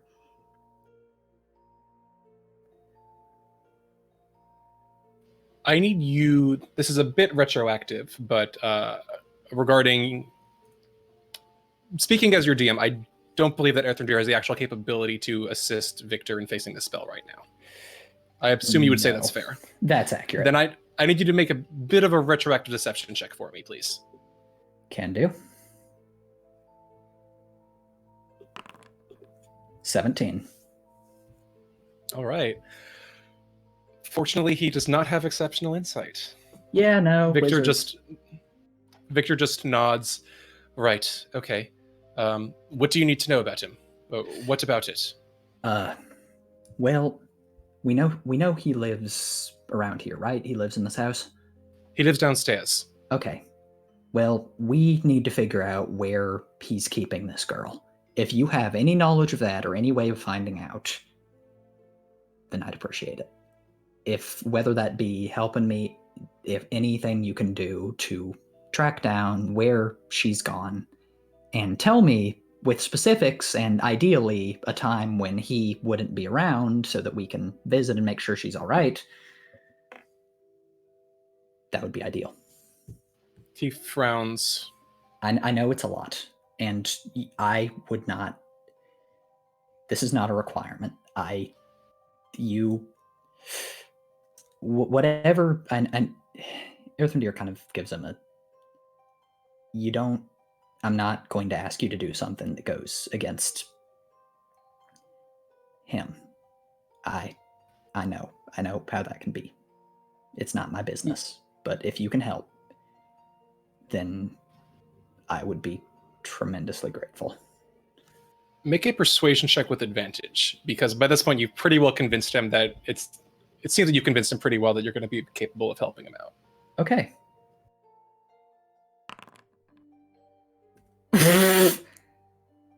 God, that is a 10 and a 9.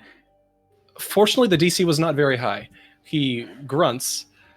Fine, I don't want to, but I guess I could ask my parents what he's doing.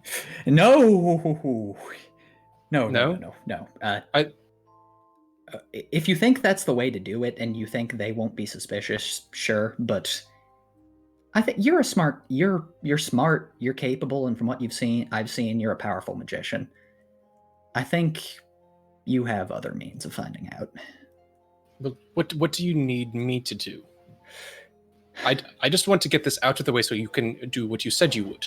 All right. What do you want me to do? Earthendeer kind of weighs this for a moment. Look around, ask around, use magic if you need to. Find out where she's being kept. If she's being kept in the house, then I would appreciate a hand in helping her not be there. If that's not something you can help with, then that's fine. But at minimum, we need to know where she is. He nods. Right. He kind of stands up from his chair, closing the book that he was reading, and kind of thumbing through, and says, I think our hour's almost up. I'll tell my father that you were a good teacher and that you taught me very well about the glorious history of Valaki or something. I'm sure he won't question it. He doesn't care. Now, You come back tomorrow at the same time, and I will tell you what I have, and then you'll help me fix this. Sure. Good. It'll be a several-day process, though. This is going to be quite a thing. Fine, you can be my teacher more days. Just come back. Earthendeer nods. Of course. And thank you. And remember what I said about mass transfer. Gotta be small. He nods, glances thoughtfully at one of the cats, and just nods again. All right. And Earthendeer kind of holds out his hand. Pleasure. And I will say, it's a joy meeting someone of your intellectual curiosity in a place like this. It's been nice. He eyes your hand with an odd look, and then he just kind of puts his own hand down. Thank you, I study very hard. No, studying can't give you all of that. Like, you can study for years and not have the kind of fire that you've got. That's... Trust me, like, book learning's only part of it. There's all the will is meaningful. But, yeah, but you gotta... It's also about application, learning how to use. And I think once you figure out application, you're going to be a very good wizard indeed. He blinks at you, and you see a small bit of, not a smile, but almost a small, noticeable twinge of satisfaction in his face as he nods. Good. Then we should be successful then. We'll try. And with that, he moves and kind of pushes, moves around you, not taking your hand, not coming very close to you, and begins unfurling the rug and pushing it over the teleportation circle once more. Okay. Earthendeer is going to take the time to sort of examine the room while he's doing this, see if there's anything... I guess... Here's a question. Earthendeer is going to see if he can see anything that looks remotely like a spell book.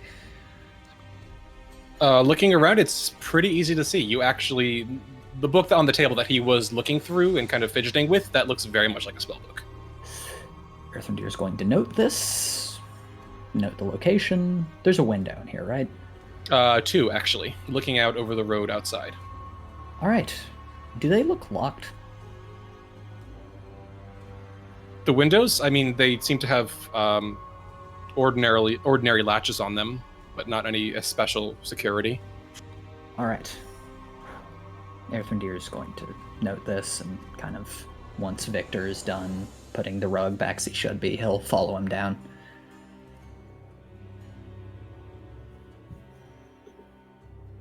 With that, Victor nods and kind of guides you outside through the door, and he kind of glances toward the door, frowning for a moment, and then looks at you and says, "Don't open this without me. Got it?"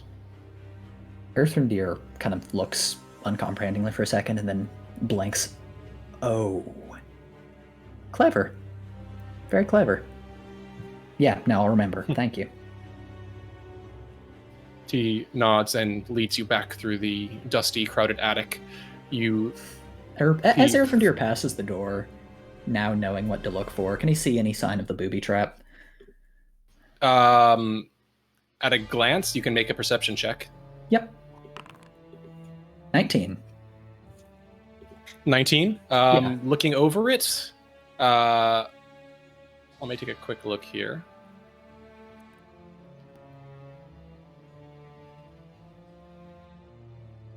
looking over it, you can just very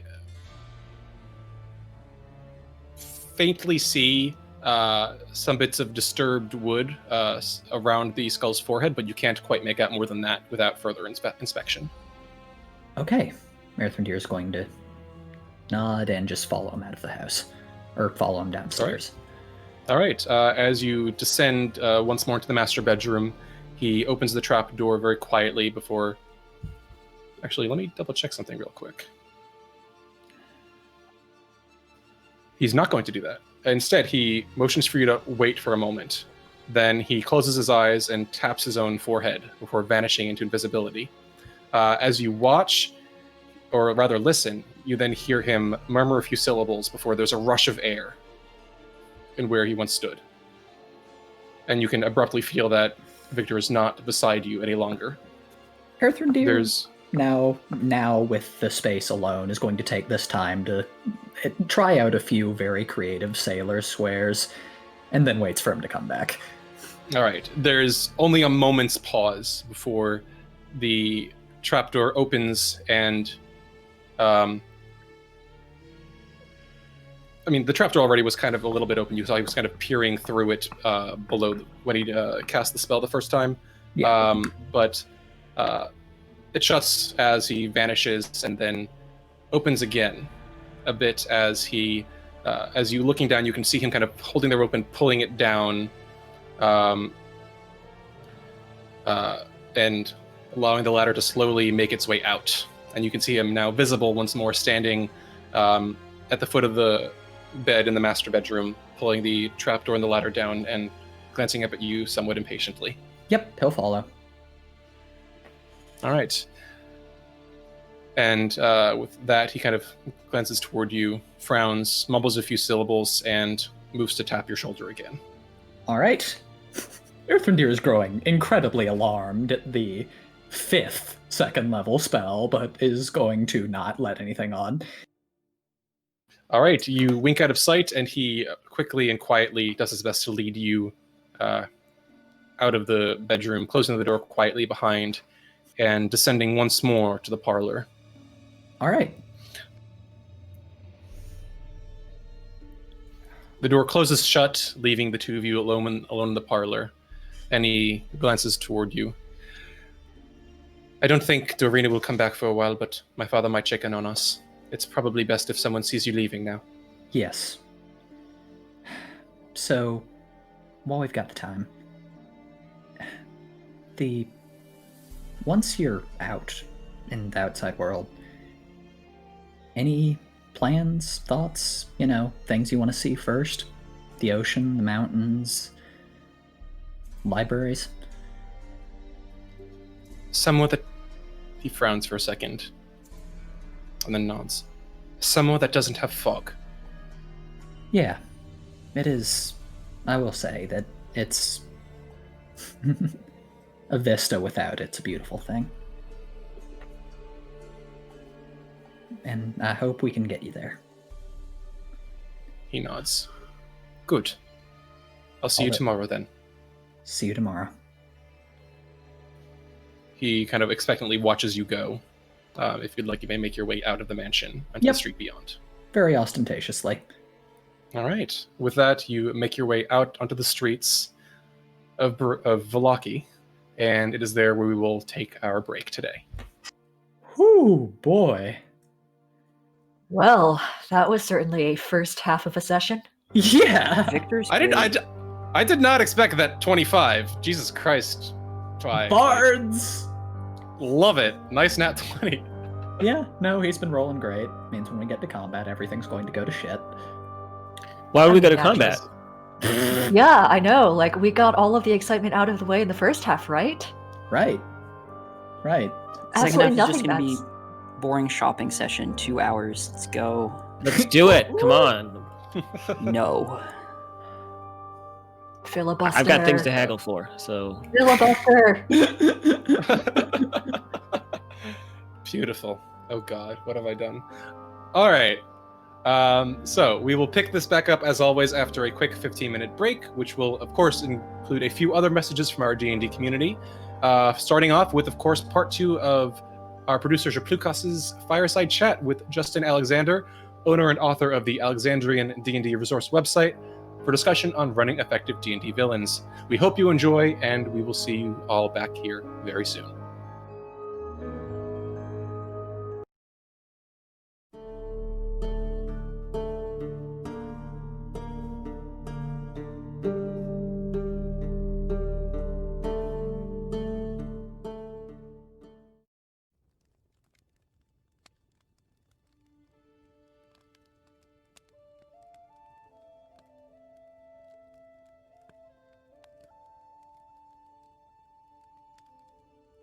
Salute with weekly features where I, your host Japlukas, will be showcasing and interviewing prominent D&D creators. This week, we are talking to Justin Alexander, the creator of the Alexandrian blog, about D&D villains and running Strahd. How does your approach differ between the early game, when Strahd far outmatches the PCs, and the late game, when the Sunsword and Holy Symbol make defeating Strahd far more trivial? Yeah, so one of the things Curse of Strahd actually talks about is how Strahd is toying with the PCs at the beginning of the adventure. But we can actually also talk about not just the idea of toying with the PCs in this kind of situation, but that you want to have Strahd to have goals which aren't killing the PCs. And that goes across the board for a lot of these big bad villains you want to create. If the villain's goal is to kill the PCs, that can become very monotonous in terms of gameplay, but it can also make it difficult to explain why that dramatic final confrontation doesn't happen early on when the villain has all of the advantages. But in Curse of Strahd and the other Ravenloft adventures, we have the advantage that Strahd has other goals that he is pursuing and other interests with the PCs besides destroying them. And you can have him pursue those goals while the PCs just happen to be there. By which I mean, early on in the adventure, you can have him show up and do things that aren't necessarily about the PCs. The PCs just happen to be there. This is kind of that third principle of villainy, where at the end of an encounter, the bad guys will run away to fight another day. But in this case, it's not so much he's running away from the threat, he's just leaving because he's accomplished his goal, and the PCs don't yet have the strength or the power to really do anything about it. And because of the sort of exponential power growth of D&D, you can take those bigger risks, so to speak, earlier in the campaign by bringing Strahd on screen then and building that tension directly there. And later, once the risk has increased because the player's abilities have increased, you can lean back into that first principle and that tension from a distance. In a final-oriented campaign like Curse of Strahd, it can be tough for new DMs to avoid a disappointing, easy player character victory. Let's assume that the Brides of Dracula option is off the table, perhaps because they're already dead, and Strahd's death means the absolute end of the campaign. How can a Dungeon Master make sure that Strahd's death is satisfying? That's a good question too. And even in campaigns where you're exploring the end, if you talked about the Brides of Dracula scenario, like there comes a point at which the campaign is clearly coming to an end, or the dramatic conclusion has arrived. And how do you make sure that isn't a letdown? Well, the first thing is that one of the ways you can do that is you can create a staged finale. And in fact, Curse of Strahd actually comes sort of with a built-in staged solution. If the PCs defeat Strahd, he's supposed to turn into his gaseous form and retreat to his crypt, and then the PCs need to pursue him to the crypt and finish him off there. That's the only place where you can actually be defeated once and for all. And so inherently, that sort of two-stage thing sort of prevents what I will refer to as like the one-round kill, where they show up and it's just over with the snap of your fingers. Because even if they do that initially and they overwhelm him in that initial encounter, the dramatic finale stretches over time to the point where they're actually down in the crypt and doing the final slaying. The other thing too I should note is that 5th edition helps a lot with this mechanically through legendary actions. Whereas in a lot of other games and previous editions of D&D, you'd often end up in a situation where a bad guy rolls a low initiative, all the PCs beat the crap out of him for the first round of combat, and he's dead before he gets to do anything. And the cool thing about legendary actions is that only in a true one-hit kill scenario will the PCs be successful in stopping the bad guy from doing anything in the combat, because he can always take those legendary actions right away and kind of establish he is a threat before whatever finale arrives.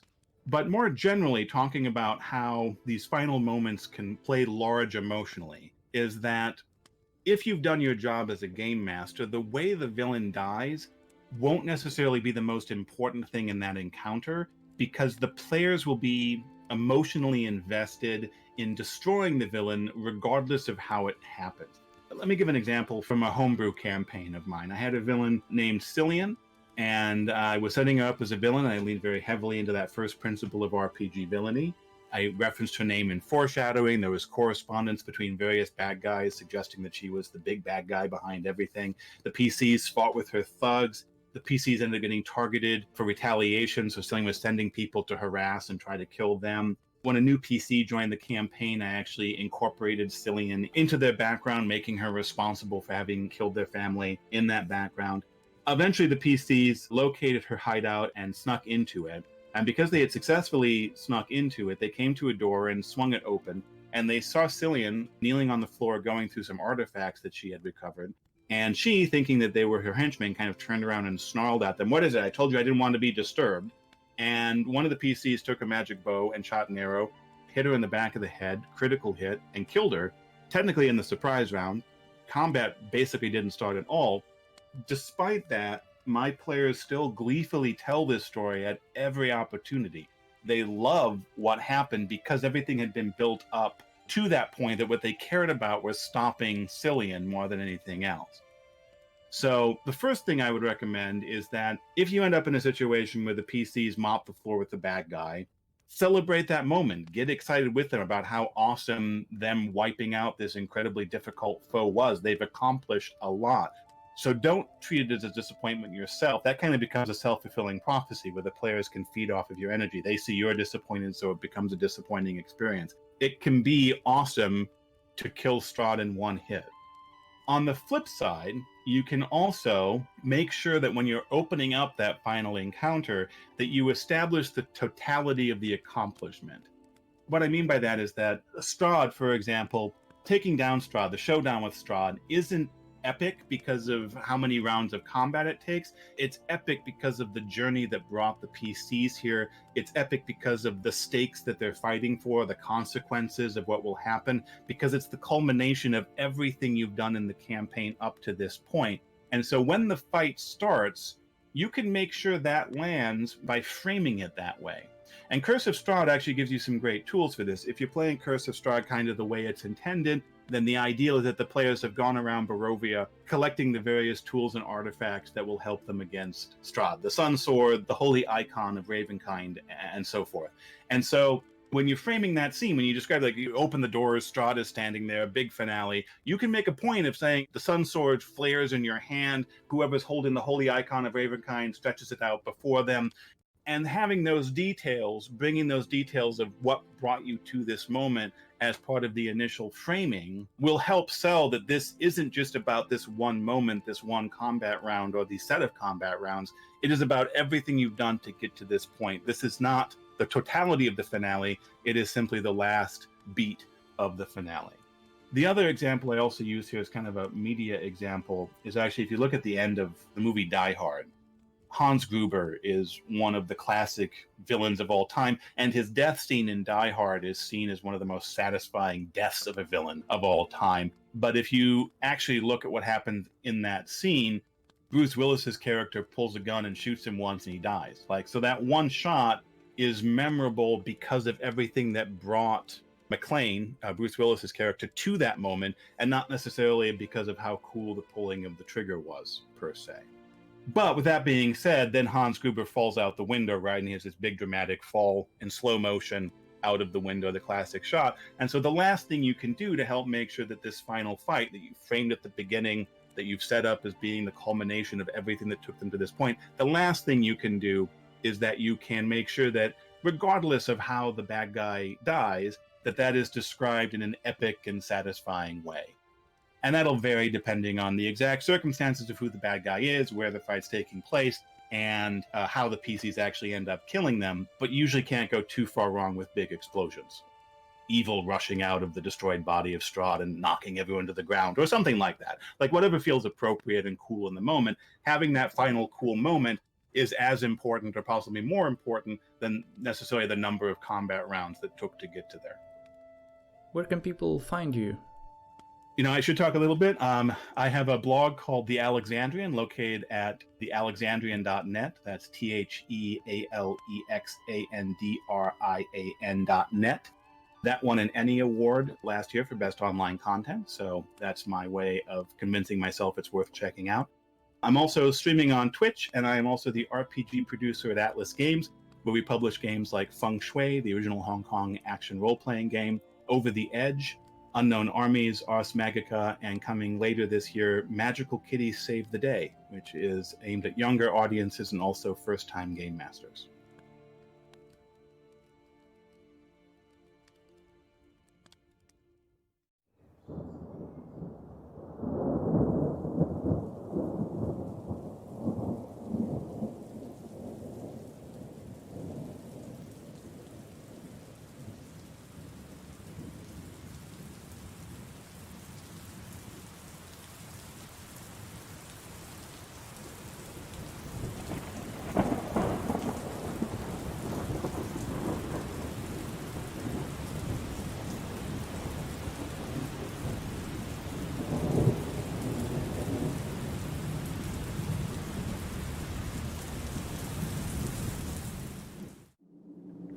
My friends, it is I, Count Strahd von Zarovich, and I bid thee listen. The Guild of the Black Crow have produced over 5 hours of ambient sound design for my most beautiful and ancient land. As used by Twice Bitten, these ambient backgrounds include my most private and intimate of letters, as well as bonus tracks not found in the Dungeon Master's Handbook. So, hear me now. I guarantee you safe passage to their camp. Support them, and perhaps we shall meet sooner than you think.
Hello, everyone, and welcome back.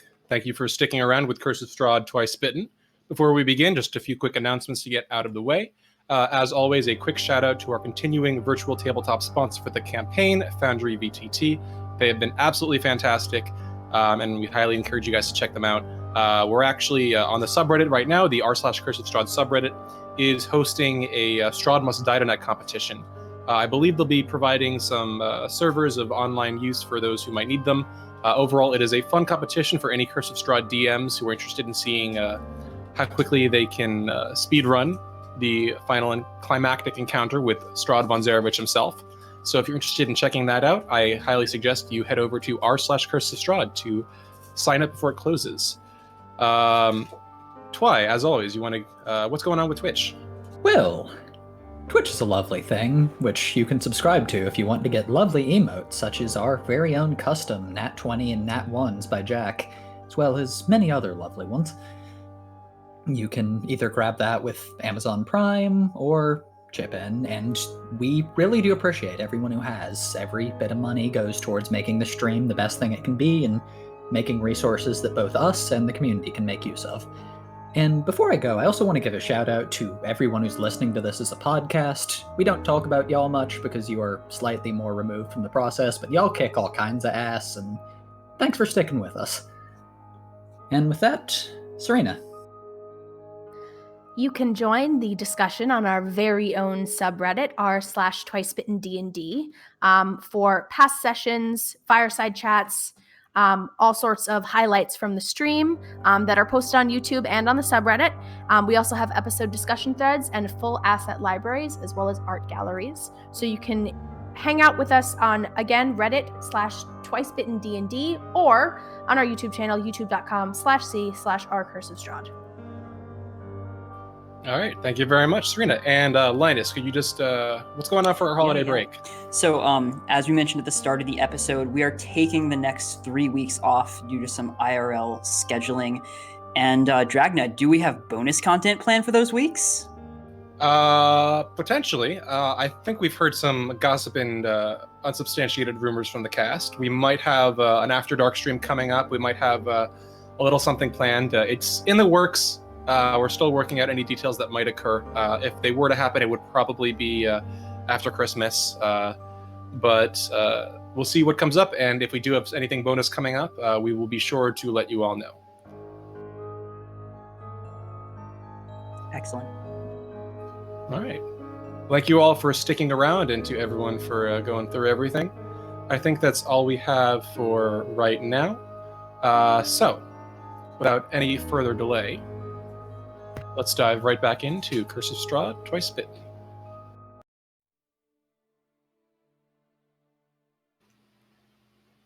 And so, as Erthrindir makes his way out of the Volokovich Manor, as Villison and Kiva begin making their way forth from Vokterhouse toward the manor and to rejoin their compatriot, Metreon and Amity, you find yourselves out on the road, just beside Blinsky Toys. The gray, dreary sky overhead, a few citizens dotting the streets, but most of them avoiding your gazes. Amity's new leg brace, now locked comfortably in place around her limb. The street is generally quiet. The early afternoon is yours. What are you doing? Metreon goes to Amity after she's kind of done prancing about, trying out her new prosthesis. So, Pet, what do we do now? Amity sort of yells at just any random person in the street, like, check out this leg, and like hops up and down a little bit. It's a Blinsky original. And then answers Metreon, well, I don't know, I was just going to try this thing out. Do you have any plans? Nothing too complicated. Maybe get some shopping done. I gotta restock on some things. Maybe go check on Ismark, see what he's doing. Right. Yeah, as I've been getting to cooking, I could really use some an actual set of stuff like, utensils, pot, pen, spices, that kind of stuff. So if you're picking stuff up, then I guess if we can afford it. Well, what you need that for? I mean, we get meals at the inn, and once we get to Crest, I'm sure they have kitchens of some kind. Well, we were talking about maybe not staying in this town for much longer. I mean, yeah. Well, I'll see what I can do, but I'm just cooking on the road. Hopefully, we don't have to be on the road that long. I agree. I'll see what I can do though. And with that, Metron kind of gives her a bit of a, not quite a smile, but something with a little bit of disapproval, but still kind of trying to be warm and friendly towards her. But then he'll set off towards the nearest shop that he remembers. All right. Okay, Amity follows with Truffle in tow. All right. If you'd like to, you can make your way toward the general store you previously visited, Arisek Stockyard. As we're heading there, Metron to Amity as we're walking. Listen, things is a bit expensive here, so I mean, I've got my ways, but maybe maybe I know that you're good with helping people. Maybe you could help your old pal Metron out if I needs it. What exactly are you implying? I'm just saying, I may not have enough coin on me to cover all the expenses, and if I don't, I might have to resort to other things. I see. If definitely, if it was that horrible person back in the first village, but it's confusing to call it Brovia because it's the same as the whole place. But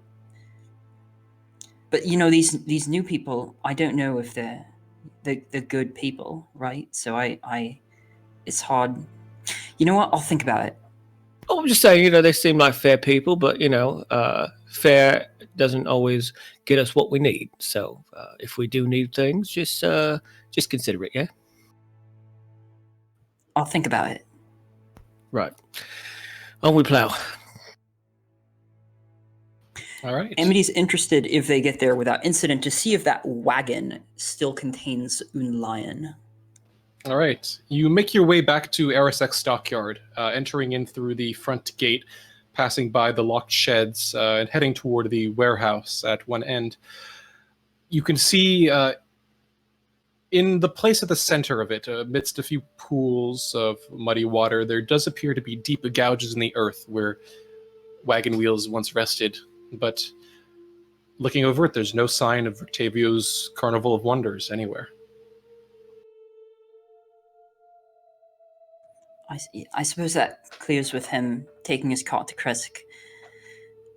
She will turn to Metron, give him a knowing look, and say, "All right, we're a group, we're together, I'll support you." Oh, that's the Don't spirit. get caught.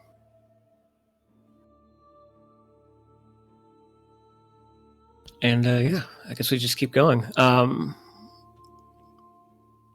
Was this the just for my own player education? This is where we went the first time with like the coffin shop and everything. The one adjacent to the coffin shop, yes. Okay, gotcha. You make your way into the warehouse itself. Inside, you can see a man that you recognize as Gunther Arisek, just kind of idly sitting at the counter. Appears to be just kind of sorting through items from a small crate that is on the desk beside him. Without looking up as you enter, he just kind of mumbles, "Right, what you want?" Hello, good sir. My companion and I are in need of some goods, and we are hoping that you can accommodate. "Right, what you want?" Well, the lady here would love some cook's utensils, should you have them.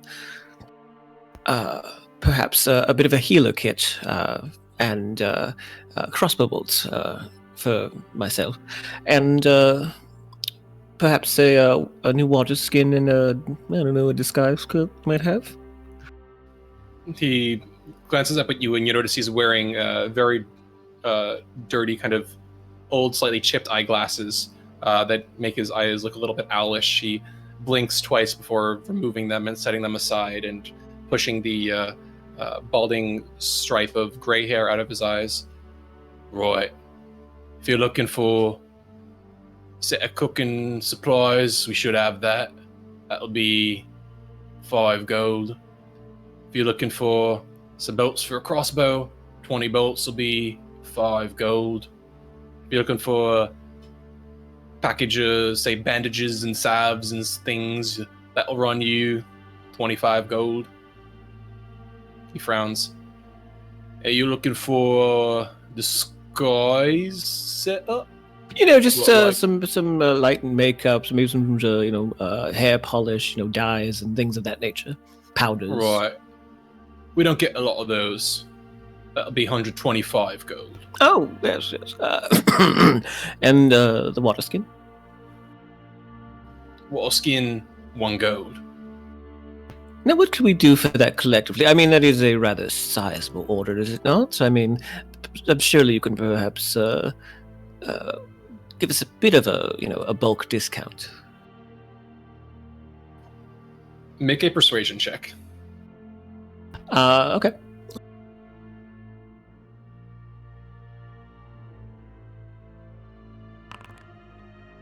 That's gonna be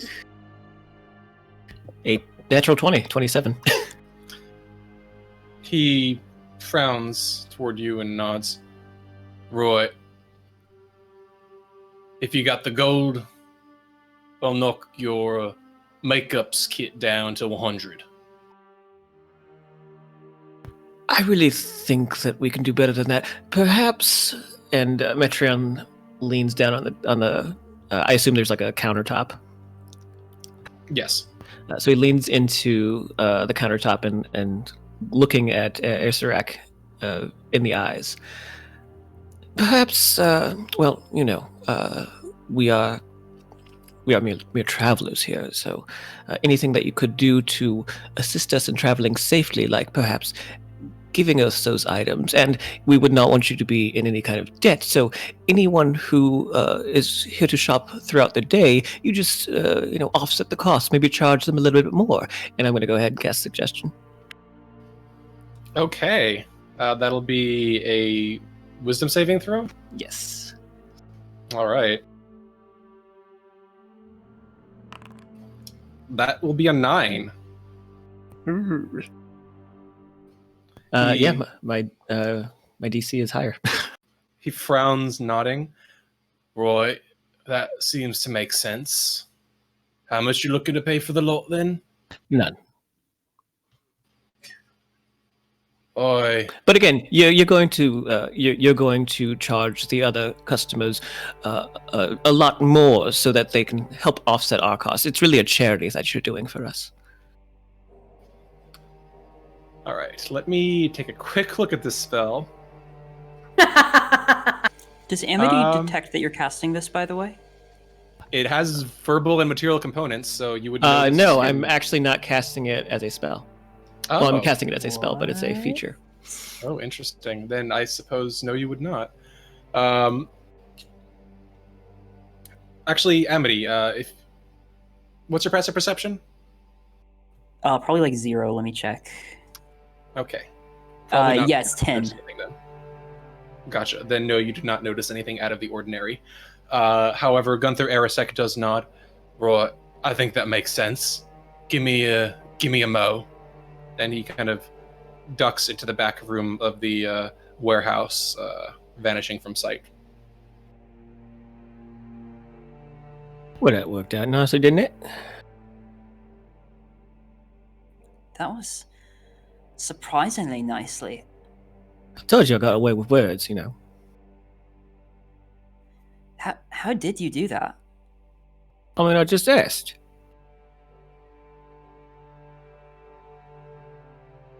I guess so.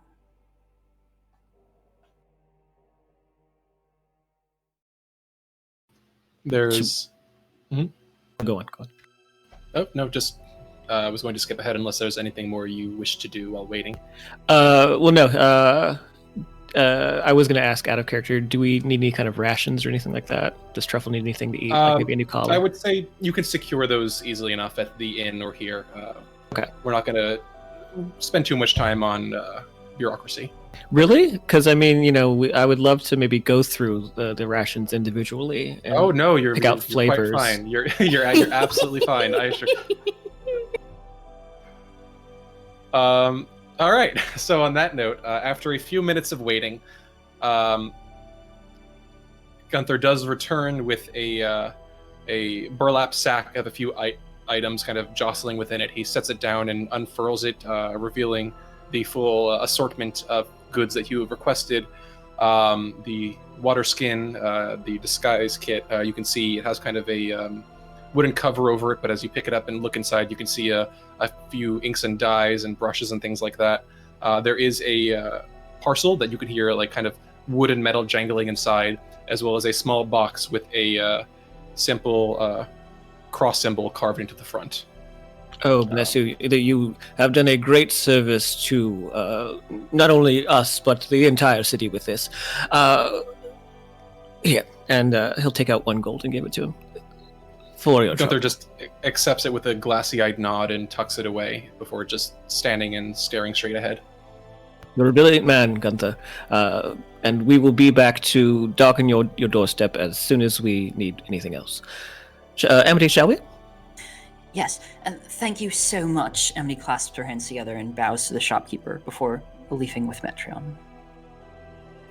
All right. And yeah, we'll leave. We'll let Truffle lead the way, and Metron will kind of throw the satchel over his shoulder and kind of bow in the same way that Amity did. He'll actually also take both of his hands and give him like a hearty handshake, and then head out. All right. And yeah, with that, as we head out, I want to find like a safe spot. Maybe like, I guess we could. Amity, you wanna maybe head back to the inn? Maybe go sort through all this. Sure. Shall we jog there to go faster? Emily really just wants to use her leg. Seeing Amity's kind of anxiousness and enthusiasm. Well, listen, you and Truffle can go run on right ahead. I might be a little bit behind, and Metron jingles the satchel, but I'll stay within at least 10 feet of you. All right, give me anything you want me to carry, and after that, Amity and sort of followed by Truffle trying to keep up will. Well, when Amity says that, Metron unloads the entire satchel onto her and reaches into the bag, into the satchel, pulls out the. Opens the parcel with the crossbow bolts, takes out the crossbow bolts, but leaves the box they were in, puts them into his little quiver, and then he will let her carry the rest of the contents. There you go, Peck. Easy. Oh, wait, let me get this. Hold on. And he'll actually take out the disguise kit too and put it into his satchel. There you go. All right, see you there. Yeah, Amity has the highest strength in the party, so this isn't a problem at all. Oh yeah, she's beefy. I forgot. But yeah, Metron will he'll keep pace with her for a time, but then just kind of casually walk behind her, still at least staying within eyesight of her. But yeah, he's not running anywhere. All right. The two of you are making your way back to the inn? Yes. All right. As we're going, though, I would like to just make just kind of, because of, paranoia, just to see if there's any of those shadier figures that were following us the first day that we were there, or anyone else who might be, maybe resembles Ezek or anything else. Make a perception check. Ooh, it's a natural 1. So 2. No, you do not notice anyone nearby. It's fair. I'm just basking in the success of our shopping. All right. As you make your way back toward the inn, Lilith and Kiva, you arrive outside the Volokovich Manor just in time to see Erthrindir making his way down the front steps and back into the street. Erthrindir, you spot Lilith and Kiva approaching the estate just as the door closes shut behind you. He gives them a brisk, straightforward nod and falls into step beside them. Talk later. Willison nods. And then she says in Elvish, later? Or just discreetly? He returns and sort of, in very quiet Elvish, the latter. Actually, yeah, no, this is fine. We don't know where Ireena is, but I've got someone finding out who I think will be able to have a very good chance at figuring it. Someone you think we could trust? No, but he has no reason to betray us. So why are we working with them then if we can't trust them? That I might need to save for later. But Well, he's capable. He can find where she's hiding. Or where he's hiding her, I don't know. Sorry, I'm not. It'll be fine, I think, maybe. Just Kiva looks completely just like crestfallen the more you are speaking. Just decides to walk a few steps ahead. are you all right? no. I'll tell. I want to tell everybody about this. They need to hear, but Izik's not the only thing we're in danger from in that house. Well, we know that the Baron is rather... I don't mean him. It's the son, Victor. Did he hurt you? Only because no, he didn't. He looks up, kind of startled at this. No, it's fine, but like he's a spellcaster, and by my account and by what I can hypothesize, a damn powerful one.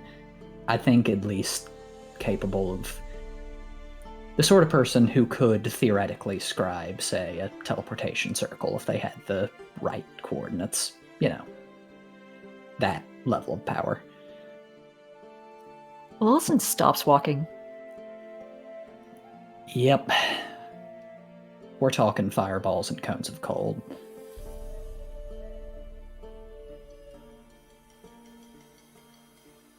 Yay? You... I take it this is the person you don't think we can trust? No, but he is the one working for us at the moment. Is there a way we can get him firmly on our side?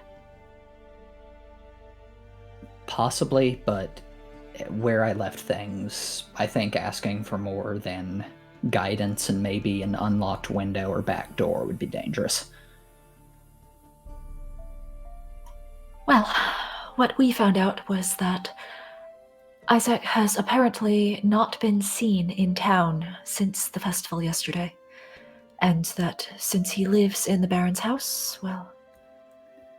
Yeah, I didn't have time to get I've got a floor layout, but I didn't get time to figure out which room was his or anything, so no help there, unfortunately. They were, not very nice. Although I'm beginning to wonder if the Baron's even in charge. You think his son is controlling him, perhaps? No, I don't. Not the way he talked about him. But I do think that he could. easily. Oh, just ordinary incompetence then? Something like no, not quite. But for the Baron, yes, I think so. He's just a xenophobe. He's just a xenophobic maniac. They're a dime a dozen. Lillison nods and, speeds up a few steps to try to catch up again, get more on a level with Kiva, and continues. Well, we hopefully convincingly fed Lady Wachter a hot load of bullshit about wanting to help her, so... Very nice. That's good. What she get? Kiva looks surprised and she goes, I didn't realize we were bullshitting the entire time. I was pretty serious. I thought I told you to... Well... We did get information. I don't know how much of it is going to be useful, but... apparently that arm of Isaac's that... Ismark talked about, that throws fire? Yeah? From what Lady Wachter was saying, it sounded like he might have lost his arm when he was younger, and it was replaced by something unnatural, and that's where the fire is coming from. Huh, that's bizarre and not entirely... Okay, so there's a chance we're dealing with something extraplanar here. Do you think it could be at all related to what the sun is doing? Did they happen to say how long ago it was? Because the sun, I think Victor, oldest I'd peg him at would be 16, 17. I don't think he would have been around. I don't think we got a particular timeline. Alright, possible then, but not probable. I think he's more of a conjurer and enchantment person. Conjurer, god damn it. Yeah, no, maybe. At the same time, you do know how unpredictable magic can be, especially... Here. Oh, I was going to say especially at young ages. That too. I'm acutely aware. He lets out a long breath. We need to get out of this town. That kid scares me more than anyone, almost anyone we've met so far. He's like a toddler carrying around a broadsword, and he will use it on anyone who displeases him or stops him from getting what he wants.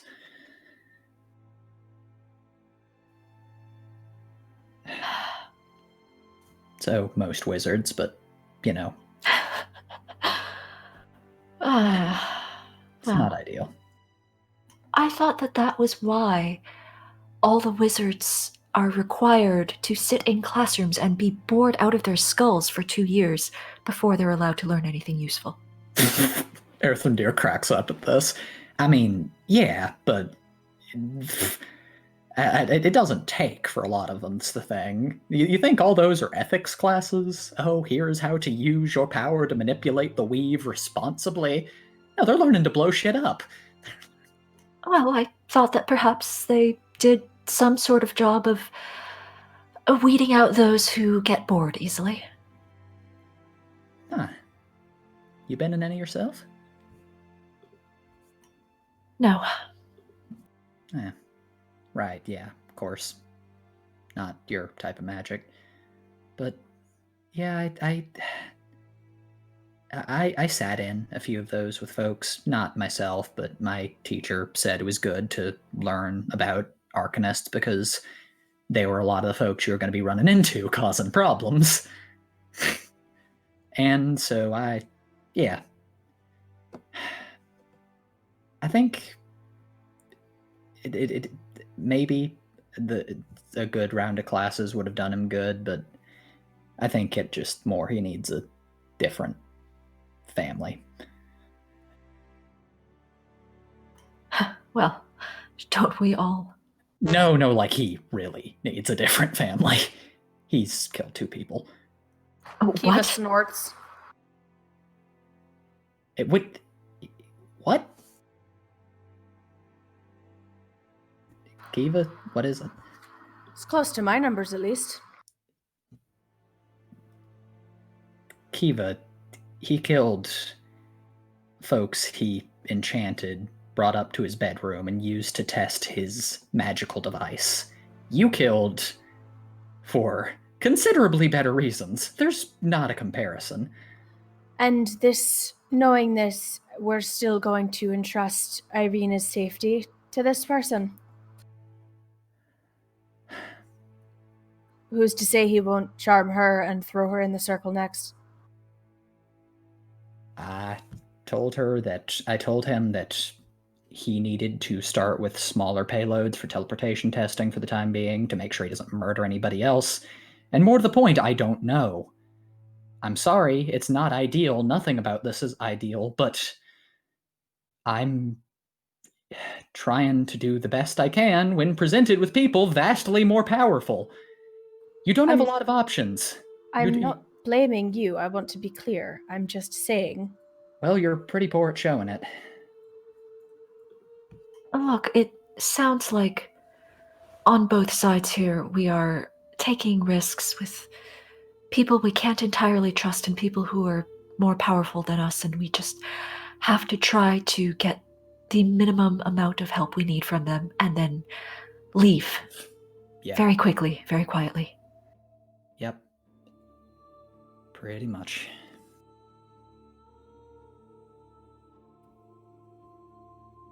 Thanks.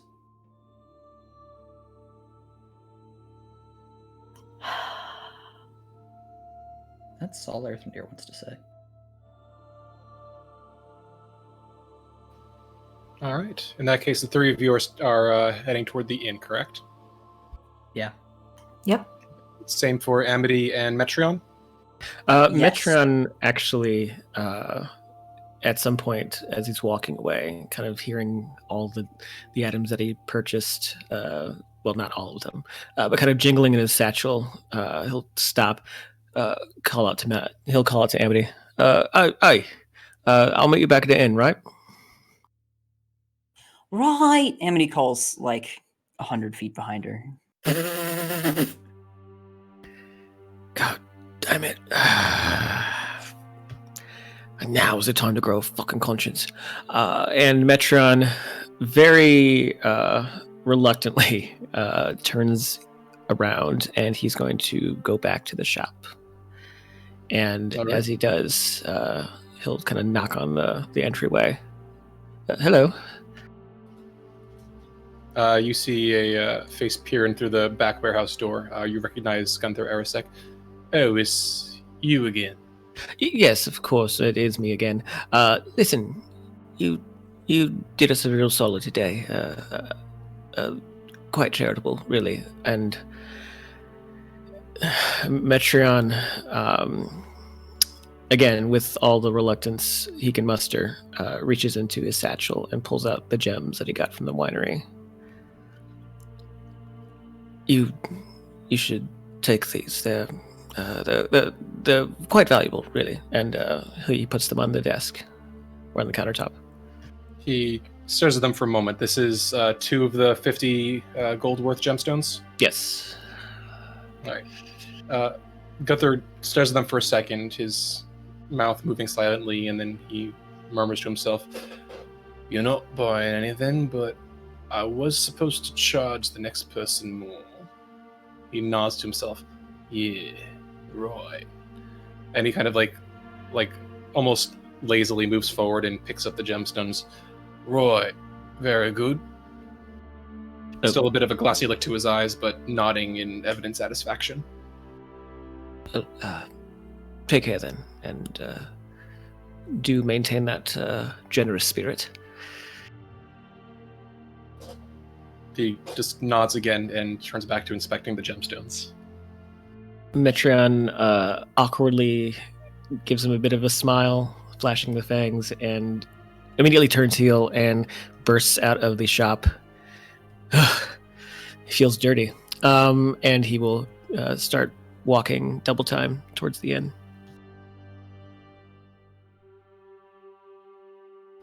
All right. I would say that with Metron moving briskly, Amity presumably taking some detours for suitable recreation, and Amity, Lois, and Kiva bickering or discussing amongst themselves, the five of you should arrive outside the inn within a few moments of each other. So with that, the five of you can regroup as you see Kiva, Lillison, and Earthendeer approaching from the western road as Amity... you can see Amity running down from the south. You can see the surprising features, for those who have not previously seen it. Her, what appears to be some kind of contraption strapped around her previously wounded leg. As Amity, you rush up and you see three of your compatriots that you've not seen since this morning, just making their way to the front of the Blue Water Inn. Yeah, Amity holds out her leg with all like the bone sort of skull aesthetic, and she's just like, "Ta-da!" My goodness.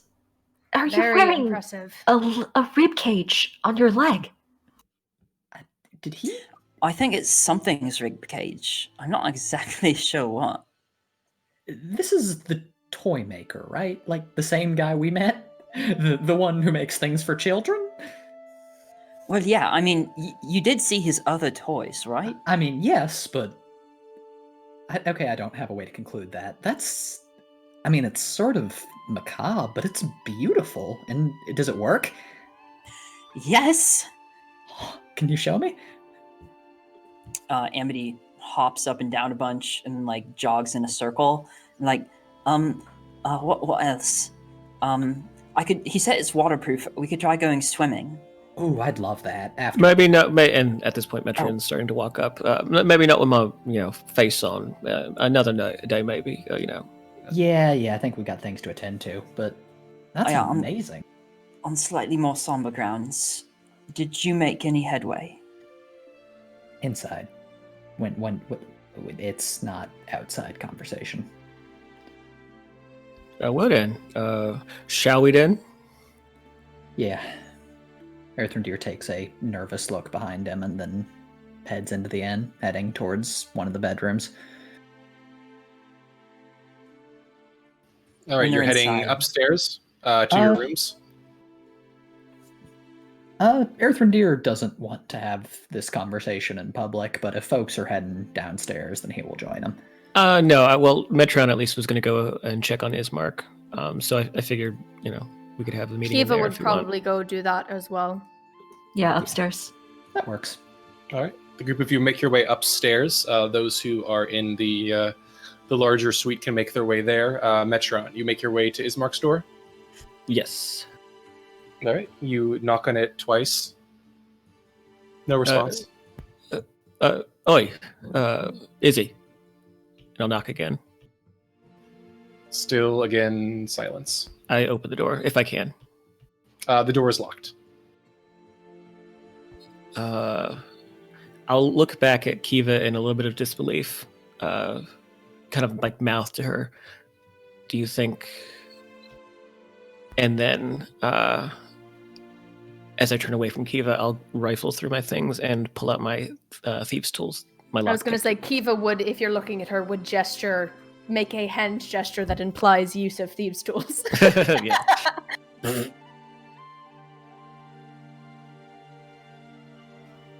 All right.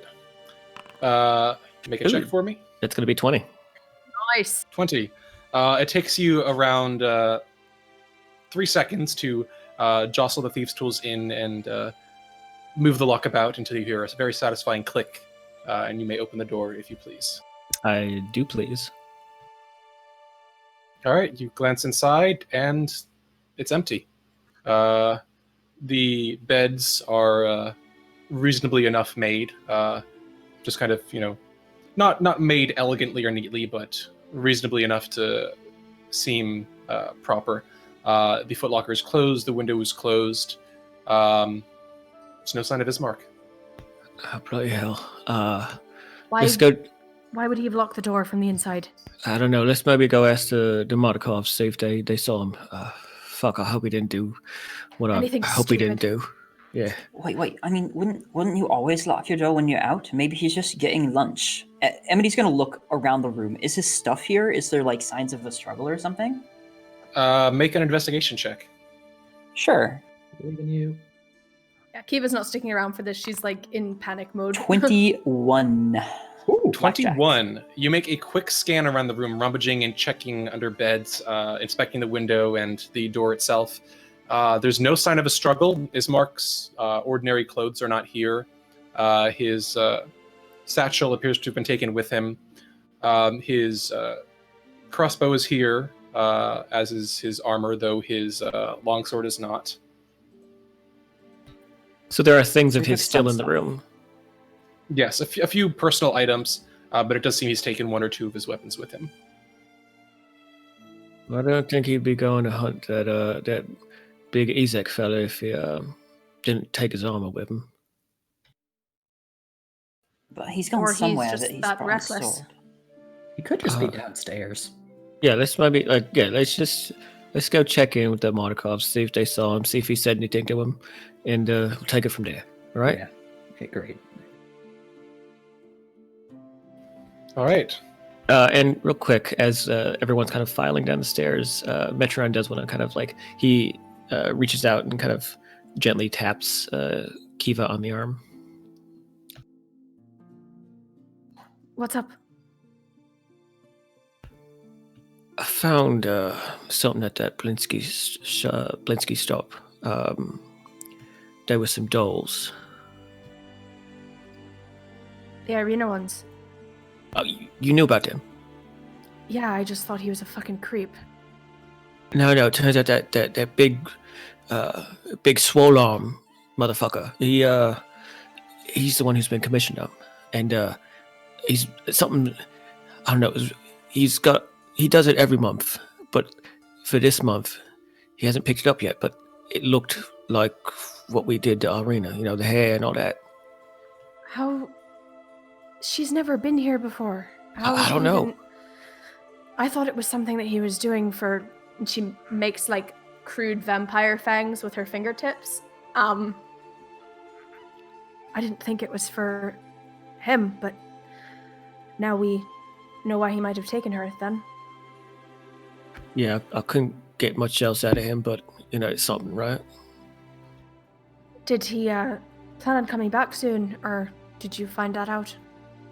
He said I think he said a couple weeks, but I don't really remember that well.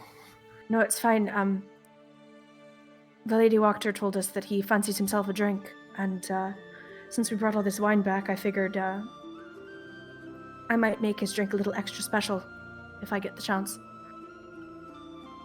Yeah, good idea. Just maybe let me get some wine first before you make it special. Oh no, I'd only make his glass special. I wouldn't do that to you. Oh, bless you. Let's go then. Kiva sort All of right. smiles a little bit and then follows him again. You fall in after the others. I presume everyone is making their way downstairs to the tap room. Lillison's actually going to hang back a bit, and from that top balcony, she's going to try to cast a message to Ismark. All right. As you begin casting the spell with your passive perception, you would hear and notice a familiar, rich Barovian voice echoing from the lower level. And as Lillison's you- going to peer over the edge. You do so, and as you look, you see the familiar, broad-shouldered, disguised form of Ismark Kolyanovich sitting at one of the side tables across from two Barovians wearing gray cloaks, each of them kind of clutching a mug of what seems to be wine as Ismark speaks to them. You can't quite make out the words from here, but you can very instantly recognize him. Okay, Lillison's going to trot a few steps to catch up with everybody and say, "Oh, thank goodness he's downstairs." Ugh. Almost gave me a heart attack there. Yeah, we don't need both of them. That's the last thing we need. Well, shall we join them then? Please, I haven't eaten since this morning. At that point, Metreon kind of glances over to Amity. Well, Amity, maybe you can, give those things a test drive, yeah? Right. Sorry, what is Metreon implying something specific here? I cut out for the last 20 seconds. He was implying your cook utensils. Oh, those things. Okay. Yes. Yeah, if we're taking a short rest here, then Amity can volunteer to... I don't know if it's help out in the kitchen or if there's like another working space, but probably the kitchen's the only space with like the stove. So you have to get there first if you'd like. Are you still making your way down to the tap room? Yeah. Yeah, we have been on the quantum stairs for a while. Yes. So, Lillison catching up with you, you make your way down and around to the front of the inn, entering through the proper entrance to the tap room. You can see inside almost a half dozen Valachians scattered about the room, and as Lillison had previously seen, two of them nursing mugs of wine across from the disguised figure of Ismark, who appears to be speaking intensely toward them. At the bar, you can see Erwin leaning forward and speaking quietly with Adrian. He seems to be seated at the bar. And just you can see a few other individuals sitting throughout the room, as well as at the opposite side, Soldar, sitting alone and watching the door as he just quietly nurses a mug of wine on his own. Kiva is going to break off from the group at this point, and she's going to make her way over to Erwin and his brother, whose name you just said, but I completely forgot. Adrian, I think? And, yes, correct. And she's going to try to see if she could check in with them about what they had talked about earlier. All right.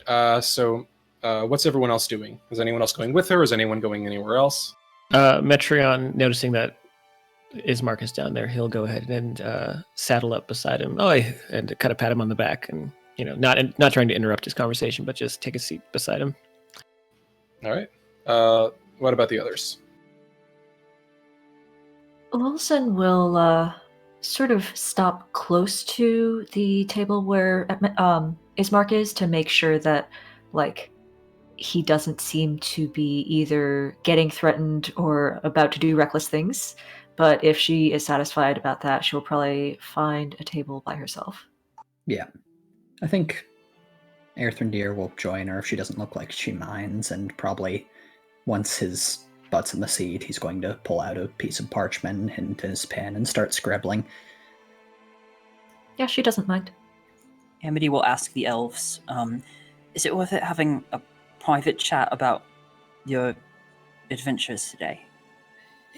I'd want everybody, and I also wouldn't want it to be in a public place, given some of the stuff we learned. Agreed. Let's have something to eat first, then. Please. All right. So the three of you, I presume, make your way over to a table. Yeah. As you do, Kiva, as you approach Erwin and Adrian at the bar, you can overhear a slight bit of their conversation. As Adrian says, "So you're sure that they'll be amenable to it then?" And Erwin nods and says, "Not certain. As far as I've heard, there might have been a bit of a change in temperament, but they'll have what you're looking for." Adrian nods. "Right, well, that's good to know." And the two of them turn to face you as Erwin notices you. And Erwin smiles. "Ah, Miss Kiva, good to see you back here, safe and sound. Is there anything I can do for you? Or have you come to pick up what was promised to your friends?" Come to pick it up and just to have a bit of company. And she sort of friendly but conspiratorially at the same time just moves in closer like they're all old buddies. He nods. "Of course, not a problem. Well, your company is always welcome here." And he kind of glances over to your friends in the back. "I see that your associates are here as well. Are they just staying, or are you looking to place some orders?" I believe they're looking to get some food. but I'm not sure of their order, so if you want to take care of that first, I understand. Oh, not a problem. Please, my dear. I believe that, well, if you're looking for the payment for a job well done, if you come with me, I'll be able to set you up. Excuse us, Adrian. Adrian nods and returns to his own mug. Kivo, are you following him into the kitchen? Yes. All right. As this occurs, Metron, you sit down beside Ismark, who you overhear him saying, "Come on, you must know something about it. There's got to be. You must have seen them at some point, or he's not the kind of person you can miss." The other two people at the table just kind of look a little pale and glance at each other, and one of them mumbles, I don't think I'm really. I don't know anything about what you're talking about. I'm sorry." And both of them together stand up and begin walking away from the table, taking their mugs with them. Oh, I'm sorry. I didn't mean to interrupt anything. As Mark grunts and sighs, leaning back in his chair, he kind of rubs his temples and then kind of drags his fingers over his eyes. It is not. It's not your fault. These folk are just not particularly helpful, and for what we are looking for. Well, yeah, love. You can't. He's got a strong arm, literally, on this city. So you gotta be taking care of that. Can't just keep asking people, "Oh, you seen this Ezek guy? Yeah, he's got my sister, right?" You gotta play it cool. I know what I'm doing. I'm being subtle. I'm just trying to get information that we can use. And so far, all I've learned is where he lives, but I don't know if anyone's seen him or knew where he took her. It's not very helpful. Well, the others have been doing some what's it called, reconnaissance, right? They got some information. At some point after maybe we can all just kind of go over it. Ismark brightens visibly. That would be very welcome. Yes. Should we move upstairs? We can move upstairs if you want. But first. Yes! But first, Erwin and Metron Erwin takes is out not currently present. Oh, I'm sorry. Well, is it? Who's at the bar then? At the bar, it seems to be currently vacant. You just see Adrian nursing a mug there and looking somewhat bemused. Well, so he still reaches out and attempts to call to Erwin, but then realizing he's not at the bar. Well. There's a pause as you turn, and then you hear footsteps coming forth, and you see Danica poke her head through the open door. Just a minute, love. Just finishing things up, then I'll be right with you, all right? All right, love. Bless you. Bless you. He gives a nod, and then you hear a happy cry from behind her, and she whirls and turns. No, Ray, not that knife. Put that down. And then she disappears back through the door. So, Kiva, as Erwin pulls you into the kitchen, you see there passing by Danica as well as the two boys, Brahm and Bray, appear to be putting some work in. You see that the elder boy seems to be chopping up some root vegetables. The other one is kind of helpfully tossing things together in a large bowl, happily wielding a pair of wooden spoons. Meanwhile, Erwin pulls you back through the kitchen into through a door into a place where there seems to be an alcove with a number of barrels tucked away in the side. Right. Well, my deepest apologies for the delay. It just took a bit of time to get everything together. You are sure that you won't be able to stay? After we get Ireena back, I'm not entirely sure, but I just know that this place doesn't seem very welcome to us, and after everything goes down the way it might go down, if we do get her back, it probably isn't safe for us to stay. He nods. Of course. That's completely understandable. I do hope that you're able to find a proper destination in your absence. But regardless, as promised, I'm sorry it can't be more. I'm not sure how much use it will be to you, but regardless, I hope it will suffice. And he pulls forth a small burlap sack tied up with a bit of twine, and you can hear the jangling of metal and coins within. That should be 100 pieces of electrum. Thank you. It's very appreciated. Truly, anything that you could give us is great. Anything you could give us. He nods and smiles. It's funny you should say so. There was a certain other something that I thought I might give you, not as a matter of payment, more of a hope, really. You might have been roughed up a bit, and I'm not sure where you lot came from or what your experiences have been like before this, but my wife and I have been glad to know you as what seem to be good folks, and so I hope that you will accept this as a well wish that you will remain safe and find whatever it is you're looking for. And he pulls something out of his pocket and presses it into your palm. And when he pulls his hand away, you see a small glass vial filled with a glimmering red liquid.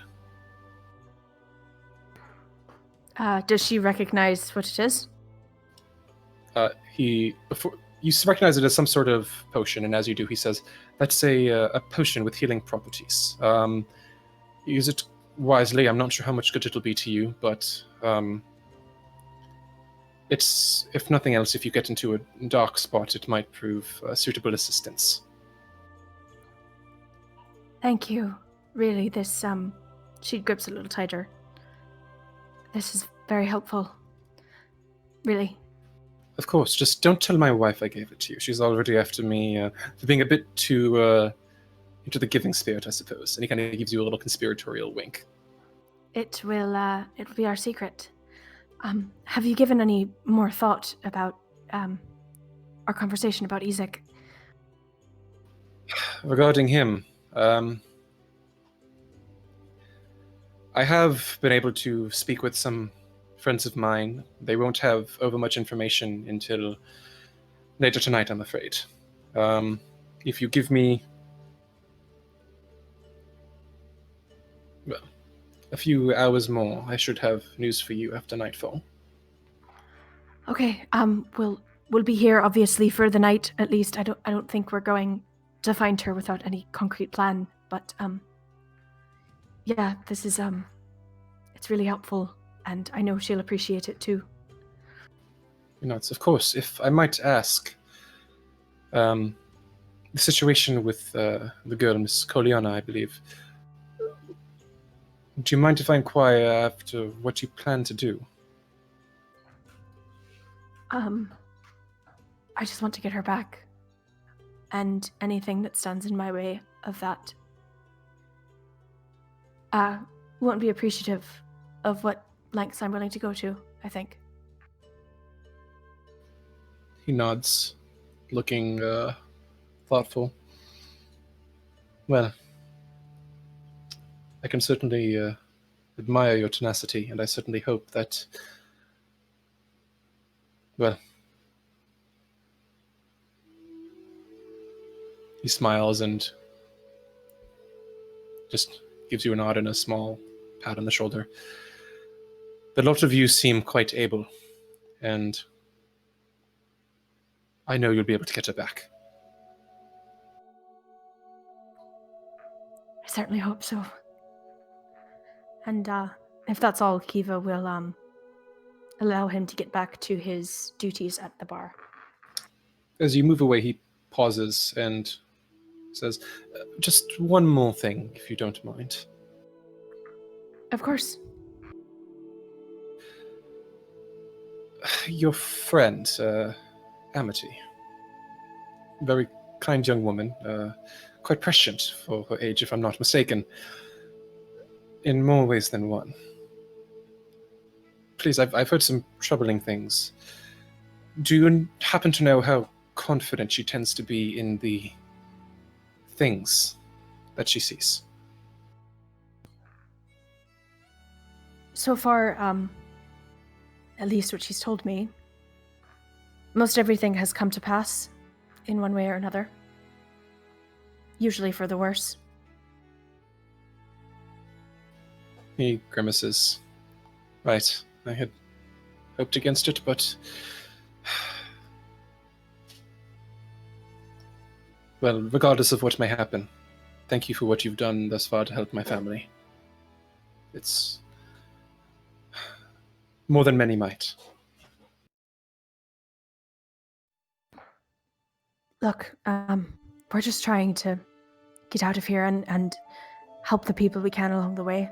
And your family has been incredibly helpful to us, so it's good to be able to return the favor and do some kindness. Of course. And I assure you that I will do all I can and refer to you any knowledge that I might retain when you return. Thank you very much. And then with that, she will go at this point. And I don't know if Metreon and Ismark have joined the others, but she would go to where they are. Yes, by this point, if the others, Ismark and Metron, would like, Danica will be able to take your orders. Just some basic food, unless Amity would like anything more. Basic food is fine, but Amity will probably order like a bunch of it. Like if there's two things, both of them.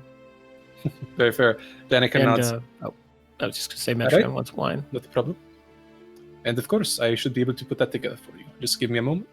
And then you hear another happy shriek. And make sure that those boys do not burn down my kitchen. Excuse me. And she ducks back into the kitchen. A few minutes later, she does come out bearing food for everyone, including if Kiva would like to join them. And the group of you should... There's a number of you, but pulling together 2 tables, you should be able to enjoy the meal and or wine that you might order together. Does it look like there are other people around that might overhear us if we talk in quiet voices? There is one corner that is a bit quiet. It's the one that Ismark was previously sitting at. If you talked in hushed voices, you should probably be reasonably confident that others won't hear if you pull up those tables in that corner. Okay, yeah. Let's do some suspicious lurking in shadowed corners, shall we? I'm for it. It's a tradition. All right. With that, a lot of you are able to take up your positions around the table, and the food is fresh, warm, and competently prepared, and quite delicious. The afternoon is yours. You should have seen Metreon haggling for this stuff, Amity says, showing off the spices, a pot, a pan, and also his crossbow bolts. Can you believe he got us all this stuff for free? Metreon, what sort of do I want to know? Well, it wasn't all free. I mean, I paid for it. How much? How did you... do I shouldn't be asking, should I? Oh, sorry, right. He paid 1 gold. Yeah. Erthradir just cracks up. Well, in that case, do we need to be worried for more of the people that might need to kill us in our sleep, or are we clear? No, I think I squared it away with him. Good. Thank you. I appreciate it. Did you make any rash promises? Not that I can remember. Insight. Well,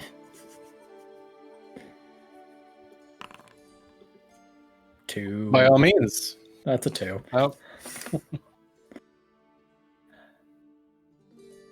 well, so long as we're not trailed by consequences, that was very well done of you. Thank you. Yeah. Did you manage to get that healer's kit? Yeah, I got one. Yeah. Oh, fantastic! Thank you. It's nice to have healing magic, but if sometimes you do just need a bandage.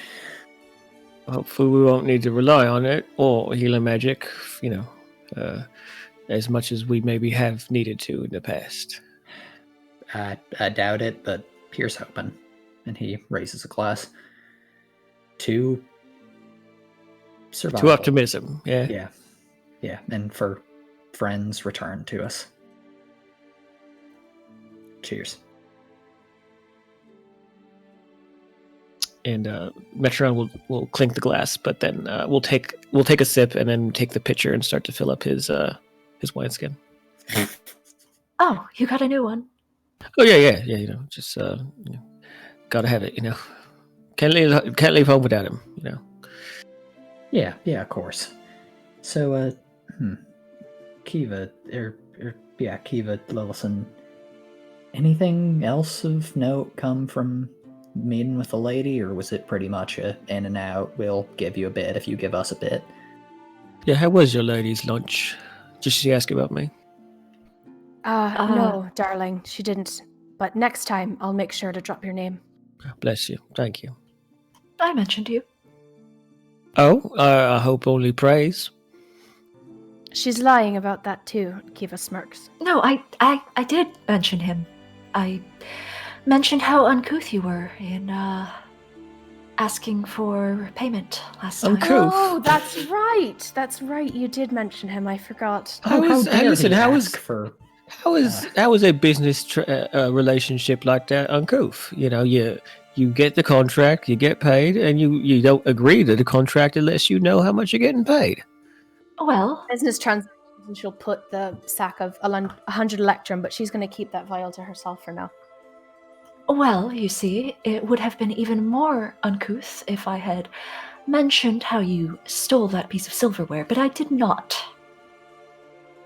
You wouldn't want to do that. I mean, you don't want to be a snitch, you know. Yes, I'm very refined and would never do such a thing. You would hold it as blackmail material, though. I mean... Well, listen, you know the old saying, snitches get dig ditches, so, you know, keep an eye on that. Yeah, no, seriously. Don't want to... I lost where I was going with this. I think I've had a long day. In any case, we learned that this Isaac fellow, who is usually the Baron's, well, in her mind, he is the Baron's rabid watchdog, is usually a large brute who wanders around town, but he hasn't been seen around town since the festival yesterday. And that he lives in the Baron's manor. Does that line up with what you found, Ismark?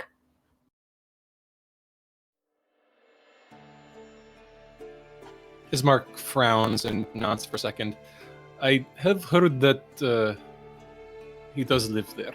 I had not heard that he had not been seen, but perhaps that would explain something of why I have not been able to find where he is today.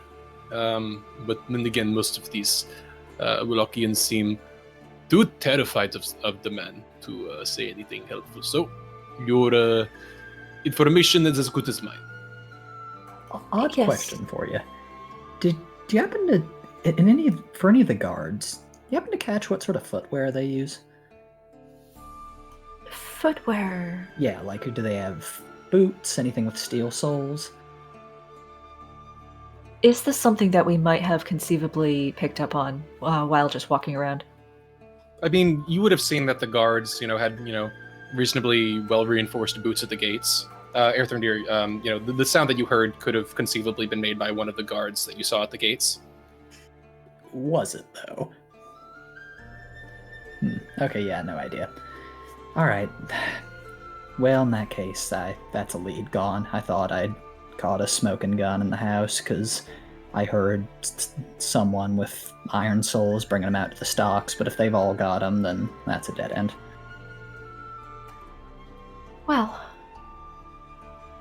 we also learned that, well, according to Lady Wachter, he does terrify a great many people, and from what it sounds like, he has not many true friends or allies, so if we can isolate him, I don't think that he will be getting much help. Airthundir's head jerks upward. You're implying what I think you're implying, right? Seducing him. Killing him, I think, would be preferable. Incapacitating him. Wait. We arrived at this town, is it 3 or 4 days ago? And you're planning, with maybe the amount of information and people that you've talked to, on killing him?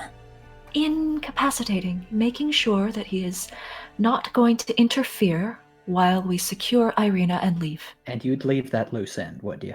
Kiva looks at Lillison, very much the disapproving mother face is like, come on, tell me what you've got in your hand sort of face. she's not using that language, and it's very clear that she intends to tie up that loose end quite thoroughly. Incapacitating with forged evidence, potentially pointing towards Lady Wachter. I haven't worked that part all out in my head yet. But Lady Wachter seems like the type who might use some sort of manner of, I don't know, nasty liquids. Yeah, she does. Yes. I do happen to have some poison in my pocket. Oh.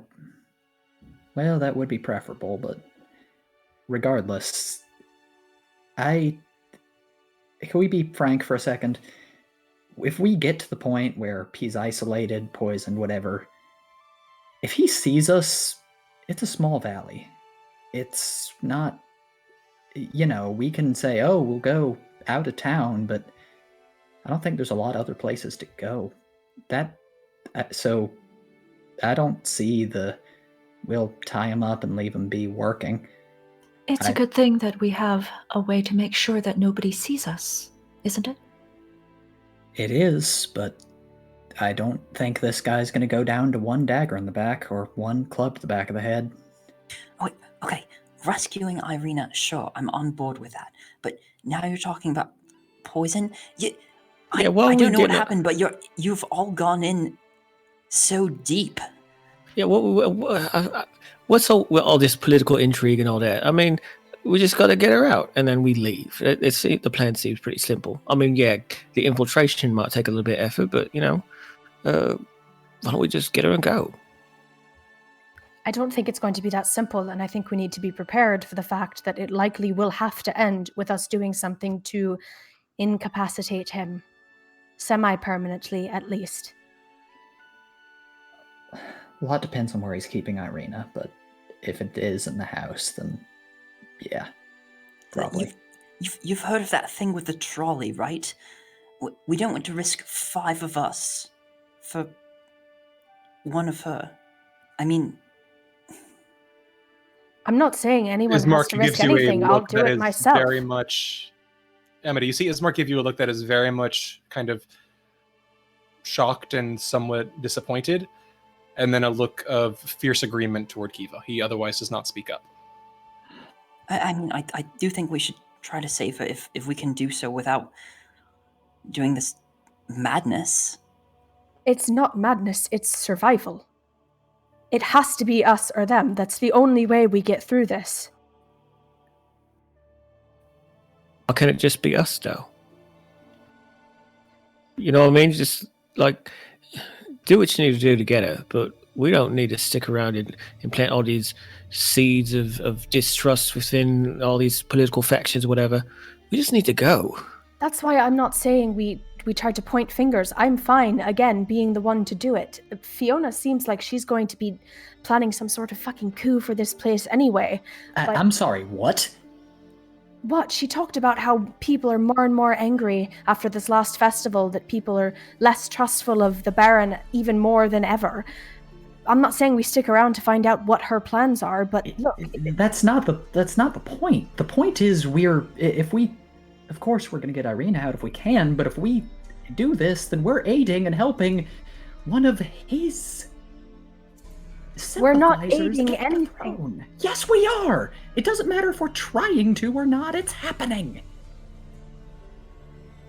Isaac's doing enough terrorizing on his own. That's clear to you, right? I mean, look what he did to Ismark. I'm aware. But I also know that I don't want a town that is directly in the thrall of the vampire. I don't want it. Even if we're not here, you want what happened to me and you to happen to more people? To have access? Don't dare assume that I want that. Look, Of course you don't. So be smart. Look. He has got control over this entire place. At any moment, we've seen that he could just show up and wreak havoc. Yes, but he doesn't. And that implies that, he cares to some extent about law and order or whatever. Which means that if Lady Water gets in power, that someone who will open the door to a vampire, then that means things may get better for some folks. I'm not saying the Baron's a great guy. I'm not fond of him, but it's going to get a lot worse. I don't think this is a good idea. I know. So we'll leave Isaac and the son who kills servants in charge then? As a... Earthrendir kind of stops, like, about to... kind of finger raised. Wait, what? I don't know if I was here for that. Wait, was Amity here for this? I think that conversation happened. I don't believe so, no. Yeah, Metron looks over at between the both of them, Kiva and Randy. Just, Look, we've established that we don't have any good options. That's what we want. That's what this place is about. I'm not saying we go around on a murder spree. But I'm saying, look, we need to be prepared for if we go to get Ireena, he will likely try to stop us. And if none of you want to be the one to do it, I understand. I will take care of it myself. But I'm just saying, death is something we're going to have to get used to in this place. Kiva, if you might establish that for once I might be thinking about someone else. I get it, okay? I get that we're going to have to kill people and things are going to get dirty and messy and awful because that's what this place is. I've come to peace with that. I murdered someone yesterday for getting back a piece of property. But we have choices. And how we approach what we're doing going forward means a lot. So, I understand what you're saying, and I understand that you will do anything for this woman, but for God's sake, just... He chokes up. I'm not... this place isn't better. I'm not going to make it worse, okay? I've done enough of that. Earthrendir. Yeah? She gives him a sympathetic look, and then she turns to Metron and Amity and says, Earthrendir, it seems, met with the son of the burgomaster and found that this son is a very powerful spellcaster and perhaps somebody with not much moral grounding. This is a dangerous person. Ismark scowls.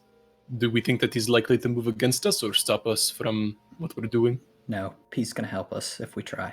Not violently, but he'll open doors, and I've arranged that he'll get us some information about where she's being kept.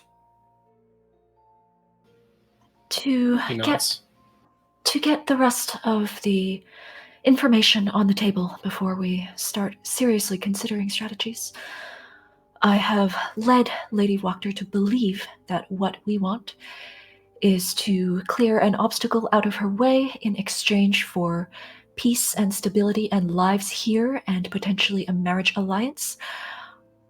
I do not fucking want any of these things, but I trust that none of you will let that slip. But I believe that that means if we do whatever it is that we plan to do and then disappear, she will not look too hard outside the city walls to try to find us.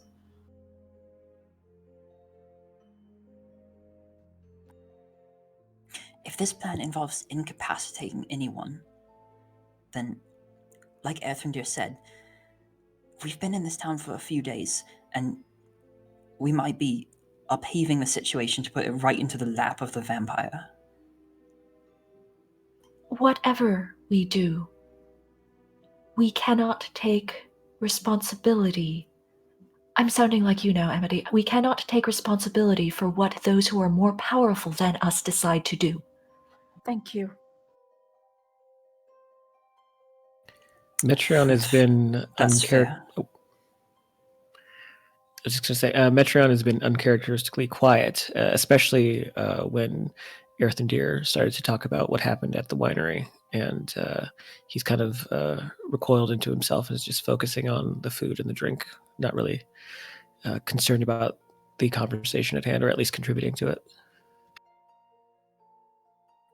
Fine. We have a few ways that this could play out. The most ideal is that Isaac leaves to go somewhere just for whatever reason, and we can sneak in, get Ireena, and leave. Next, most ideal would be, well, we either incapacitate him and then either plant false evidence or not, or we kill him and either plant false evidence or not, but at the end of each of these 4 roads is us not being here at the end. Thank you. Randy, Yeah. when did this kid, when did he say that he was going to get you this information? I told him we didn't arrange a time. He was going to need some time to follow up some leads. I was kind of dumbstruck at that point. Didn't think to set up. Well, when are you going back there then? Or are you just waiting tomorrow? For him? After I'll see him next tomorrow morning for lesson number 2. But I could also go by the house and put a silent image in his window to see what sort of progress he's gotten. Well, we might not need to. Erwin Martikov said he's been talking to some friends to get some information about Isaac as well. He just needs a few hours for them to get back to him, but tonight we should know more, at least. Good. Thank you for doing that, Kiva. Oh, also, and Lillison turns towards Metreon and Amity now. We learned that Isaac can throw fire because of something strange that happened with his arm. It seems the story is that when he was young, he lost the arm and then something grotesque grew instead, and that is why... She looks at Amity and then looks at Erthundir. Is this something that you have ever heard of before, things like this happening? Have I ever heard of anything like this? I would say you can make your choice of an Arcana, religion, or history check. They'll provide you different information depending on which one you choose. 20 religion. All right. Very good. Amity, you have heard tales.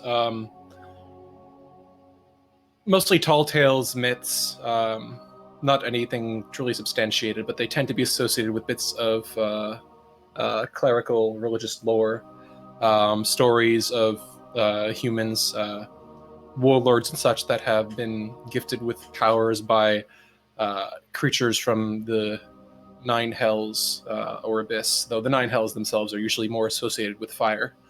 There are stories of warlords and rulers and evil soldiers and magi who have dealt with creatures of the hells and by some means gained some measure of their power, or in some cases become corrupted in ways that twist the flesh to match the diabolic nature of what has grown to lie beneath.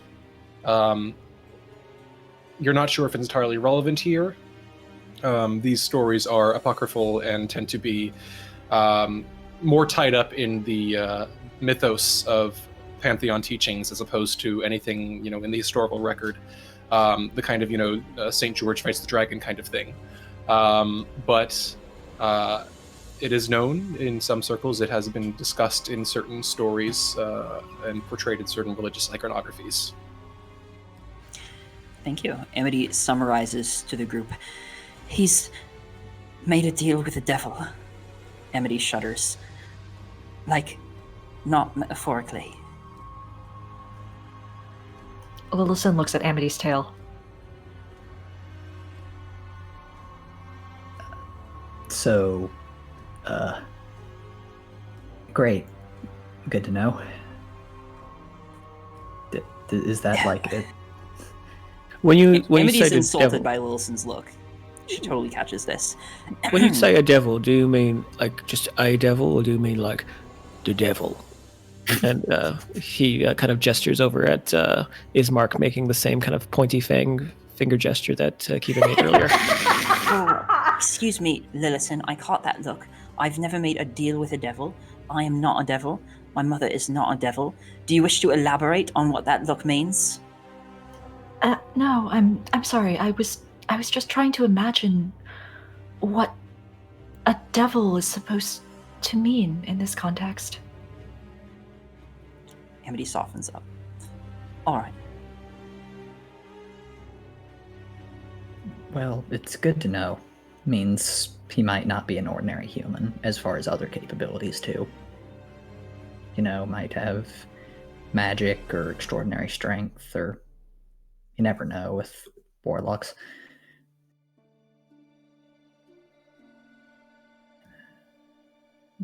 Regardless, it has been wonderful. Great tactical planning, everybody. And thanks for... I'm gonna go upstairs. As you say this, you hear footsteps approaching, and you see Erwin Mardukov making his way to the table with a slightly troubled look on his face. Do you mind if I have a seat with you? Information has come to my attention that I thought you might be interested in. Yes, please. Kiva gets up and offers him her seat right away. He accepts with a grateful nod, takes a quick glance around, licking his lips before leaning in and speaking in a low voice. Yes, well, I received word quicker than I anticipated. Evidently, not all of the disturbances that took place in the wake of yesterday's festival went entirely unnoticed. It has come to my attention that the young woman, Miss Coliana, that she did encounter a bit of a physical altercation with Master Strozny in one of the alleys, a bit of a way outside of the central town square. From there, she was rendered unconscious and transported alongside the present unconscious company at the time, with a kind of a grimace toward Ismark, toward the Baron's manor. I presume that not many saw this, as I'm sure you're aware, the scattering that happened shortly before this had led most folk to shut themselves away at the time. Izek removed your friend, with another nod toward Ismark, to the guards nearby, commanded them to remove him from the town limits. Miss Coliana was taken into the manor. The trail goes dark after that, but I am quite confident in my knowledge that she has not left or been removed since. Kiva grabs onto Ismark's shoulder and squeezes it. Ismark is clutching the table tight, like his fingernails are digging into it, his knuckles are going white, his face is just a dark storm right now. He just kind of nods. Right. So, we're going to need to break into Burgomaster's mansion. Good to know. Well, maybe, you know, like Randy was saying, you know, his contact inside, if he can maybe help us get in, we ought to, you know, break in. Yeah, he's got... Well, he and I both have invisibility spells. He's got short-range teleportation. I think I could, at minimum, I could finagle and unlock door or open window. Erwin, have your sources told you if Isaac has left since then? Not as far as I'm aware. He's not been seen anywhere. Not outside of the house at all. It's as if he's not left. So he's there, then. It would seem so. Thank you, Mr. Markov. This is very, very useful. He nods. Of course, I am sorry that I cannot provide more. Unfortunately, as you might imagine, my access to the Baron's inner sanctums is somewhat limited, but I hope that this proves helpful to you.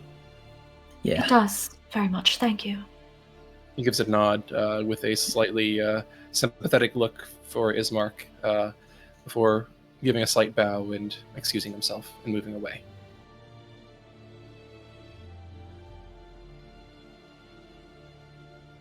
Well, we're right fucked. No, this is good. Well, yeah, why do you think we fucked? We know where she is. We know she hasn't left. This is... Look, maybe we can have some sort of distraction, something that would pull Isaac out. Isn't he like the head of the guard or something like that? Yeah, but I'm not talking about him. I'm talking about the kid. If it does come to the point where if we can't get him out of the house, ideally we can. I'd like that, but whatever happens, you know, I've struck a bit of a rapport with him, but I'm not sure he's going to stand by while we beat up his foster sibling. Did he seem to care for him?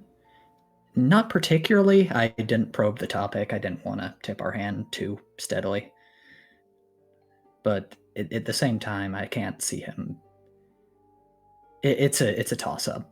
But my thought is, if it does go bad, then it's going to go very bad, because I'm pretty sure he could kill all of us in one stroke. Then you gotta make nice with him. He looks at Metreon. I'm trying, but the child is... I promised him that I would come back the next few days and help him finish his teleportation circle to get out of here. But didn't do that. Isn't that something you can do? Teleportation circles to get out of here? Is that possible? It might be, but this one's incalculably broken. Well, then we gotta fix it, because we can take it out of there, right? We don't have to worry about anything. I don't think I can. Why not? I'm not a wizard. Magic doesn't work just because you want it to. I can check his math and check his spell diagrams, but if it's something beyond my knowledge, then there's no one here that can fix it. Because well, I mean, maybe you're not a wizard, but Lillison, you're a wizard.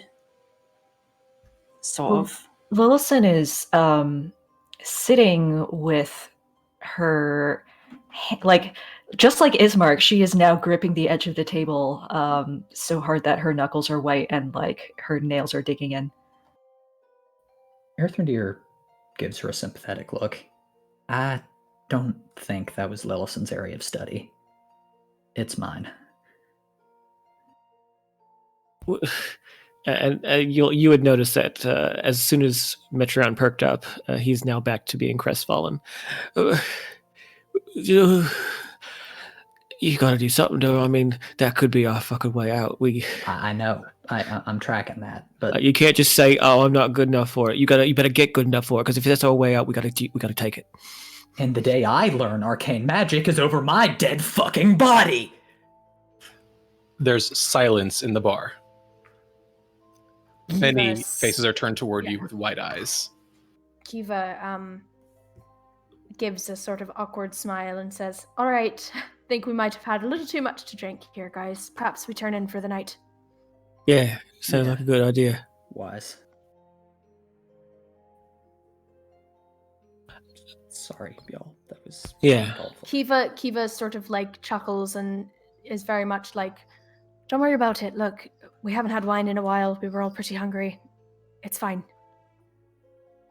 Thank you. The room slowly starts to talk up again, but as they do, they turn back to their drinks and very studiously avoid eye contact with Earthrendir. I'm not averse to learning arcane magic, you know. I was going to when I was on the road with all of you. I was trying. But Really, darling, you... And she looks over to Earthrendir with a kind of despairing look. But you know so much more than I do. And if you don't think... I know that this is not a fast solution. I know that magic is not something that you can just will into working. And I think that we can't hang all our hopes on it. So this is a dead end in a place full of dead ends. Great. You know what? You all take care of yourselves. I need a break. And Metron just gets himself up. He takes the wineskin, and he goes upstairs. Earthrendeer is going to kind of take the spot at the table closest to Lillison. Hey, he swallows. If you want to come with me tomorrow to take a look at this thing, then I'd quite appreciate the help, frankly. I'm smart, but you're smart in different ways, and I'm gonna need all the help I can get with this kid, believe me. And I think the two of us together might have a shot. So if you'd like that, then I'd love to have you with me. Lillison smiles at him. It's a rather defeated but genuine smile, and at the same time she edges away from him a little bit. I think I would like that. If you think it might help. It would. I think it would. Two heads are better than one, and yours is a pretty good head, if I say so myself. Thank you. Yeah. He kind of notices her shying away and moves back to his old spot. Well, sorry to I realized that was probably important enough. I should have brought it up earlier. Kiva is just sort of sat back down next to Ismark, and she's got one hand on top of his, and she's sort of gripping it with about as much force as he's gripping the table. Very much in a, I need this comfort, and I'm trying to let out some steam as well.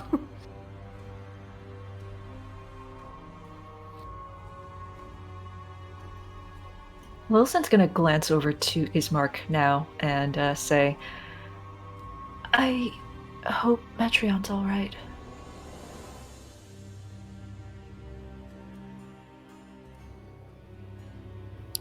And at this point, Metron is going to go upstairs to his room, where he's just going to take a moment to himself to calm himself down and center himself. What time of day is it? By now, it's around late afternoon. Okay, but given Barovian time, sunset's probably approaching pretty soon. Okay. So he's going to take a little bit of time to himself, kind of centering himself. He needs a little bit of alone time. But he is going to kind of clean up his disguise a bit and pack up some of his things. And he's going to go ahead and very, very slowly make his way to the church. All right. Are you packing up all of your things? You're not leaving anything back in the room? Yeah. Okay. I would say then, as the others complete their conversation downstairs, unless there's anything more that the rest of you would like to do down in the tap room? No. What is Amity doing? That's a good question. After eating, I guess Amity will. No, after those harsh feelings, she's just gonna go up and rest a little. All right.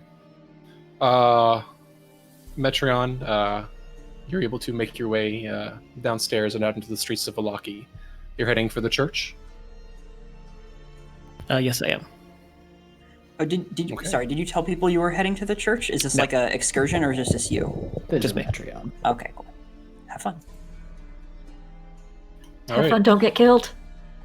I don't want to get killed. Metron, you leave the inn behind and trudging through the cold, misty streets of Vallaki, making your way through a few muddy pools along your way. The streets beginning to clear out once more as night begins to encroach from the east. And eventually you do make your way to the old stone structure of the Church of St. Angel, the soft, mist-strewn graveyard just beside it. Is there a sermon going on? You make your way through the front doors, poking your head through the front way into the entry foyer. The halls are lit with faint glimmering torchlight, and you can see a flicker of candlelight, now familiar from the chapel at the opposite end of the hall. You make your way inside, and you,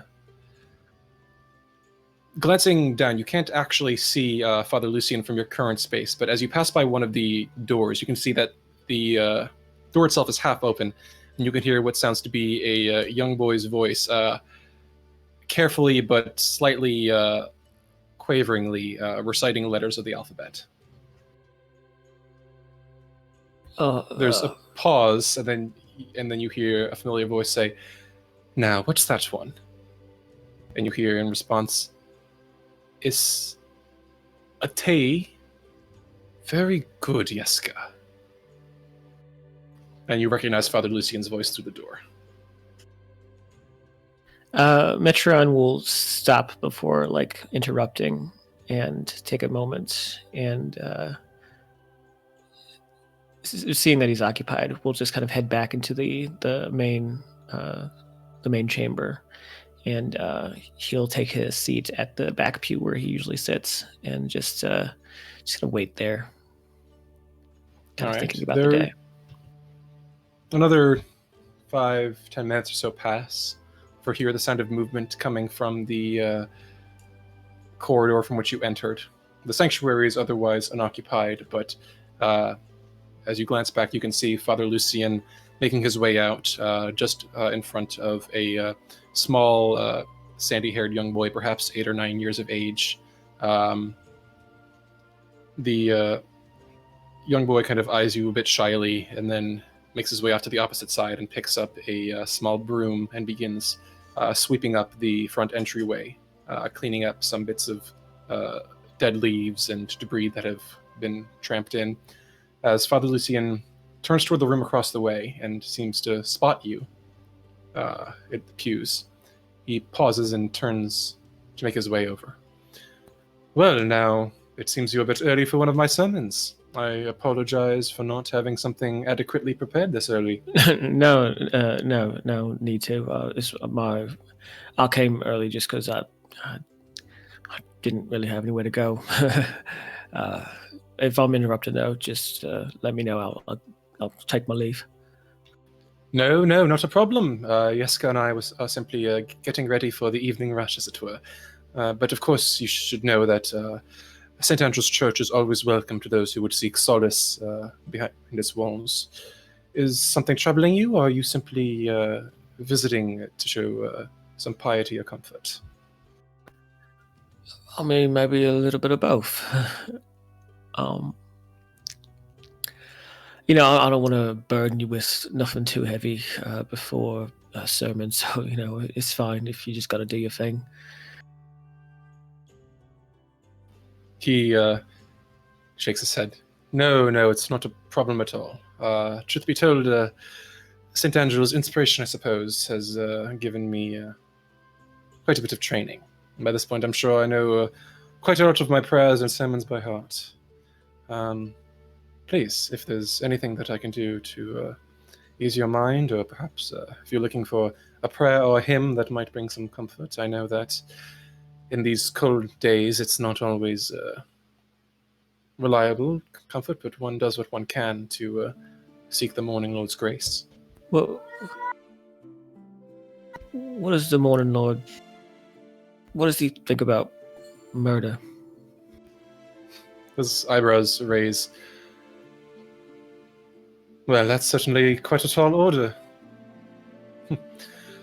I suppose that answering that question is a bit of a difficult thing. You see, theology is not always easily nailed down. Let us start perhaps with death.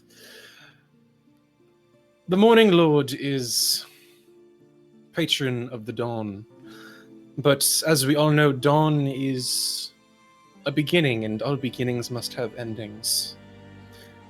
Death is foreseen, death is known, and when the dark comes, the Morning Lord's grace is colder, but we know it will return in the morning. Do you understand? All beginnings have ends, and all ends have beginnings. Yes? Yeah, you mean like everything's cyclical, right? In a manner of speaking. The sun, when it does raise, though I confess we've not seen it in quite a long time, the sun knows that one day or 1 hour it must set. Death in itself is not something to be mourned or feared, for the sun does not die. It is not lost when it goes to the night sky. It is becoming something else. As we know as well that when we pass from this world, we set with our souls, and it is there that we should join the morning Lord in his place of rest. Of course, the faiths of some have been dulled after so many years without seeing his radiance, but faith is deeper than sight. But that is a discussion for quite another day, I'm afraid. Murder is something different. Murder is a day that has come to a close too soon. Not by means of storm or eclipse, those are natural things, but a murder is when someone's eyes are shut and forbidden from seeing the light of the morning Lord. He will gather them all the same and bring them to peace as he would for any, but in that moment, the light that they would have enjoyed has been taken from them. You understand? So killing ain't just killing. In a manner of speaking. Life, like the day, is a promise, and the violation of that promise is an act of violence beyond mere physical harm. It is taking away. Now, I do not mean to opine on matters of self-defense or protection of others. Those are matters of which I cannot opine. Those are matters better left for historians and generals, I suppose. But murder, premeditated or not, but without justice, without mercy, without compassion, murder is an act of deprivation. A deprivation of the transgressor's soul and a transgression of what has been promised to the victim that they have now lost.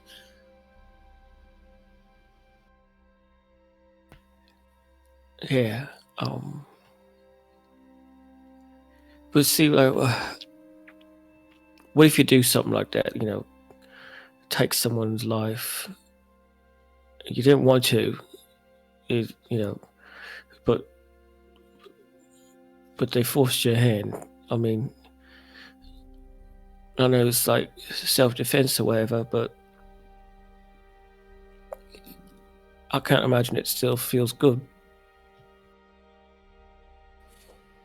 Father Lucian nods, and if you'd like to continue speaking, you may. I can't imagine the Morning Lord thinks too kindly of that either. Father Lucian reaches out to see if you recoil. He looks like he's going to place his hand on your shoulder. Do you let him? I do. And Father Lucian would see that Metron looks like he definitely sees his eyes starting to well up a bit. Father Lucian just places his hand on his shoulder and gives it a slight squeeze. I shall not do you the disservice of asking what it is that has driven you to such anxiety. It is not my place, and the Morning Lord's light reveals secrets, but it is not the place of one of his servants to do the same. For me, perhaps it is best to look at it as the aspects of the Morning Lord. The sun is a creature of heat and light, of at times blinding and burning radiance. At times, that radiance can be overwhelming. It can be fearsome. There are reasons why, when celestial beings have descended upon mortals in the past, the ever-known line is, "Be not afraid, my son." For you see, the wrath of the divine can be terrifying to behold, and yes, it can be fearsome, but it is important to understand when violence, for the sun can be violent, is rendered in justice and in light, and not in darkness and in decay. However, it must be empathized that, unlike the sun, we cannot cleanse ourselves. We are not radiant creatures. We are not creatures of divine spirit. We are creatures of flesh. And to flesh and dust we shall return one day. I cannot help cleanse you of whatever sins you may feel rest upon your shoulders. But if I might be so bold, the sun can be a purifying force if we allow it. The Morning Lord's will and his light can be powerful tools, and as much as the sun can burn away creatures of darkness, it can also burn away blemishes that we fear may have marked our souls forevermore. It is a simple matter of opening ourselves up and allowing its light and his light into us. For a man not of faith, I understand it might be difficult, but sometimes all it takes is the belief that you may be capable of something more than what you are. And in the end, isn't that all what faith is? At this point, Metron's cheeks are just streaked with slow, trickling tears. He's silent for a moment as he tries to take it all in. Yeah, you know,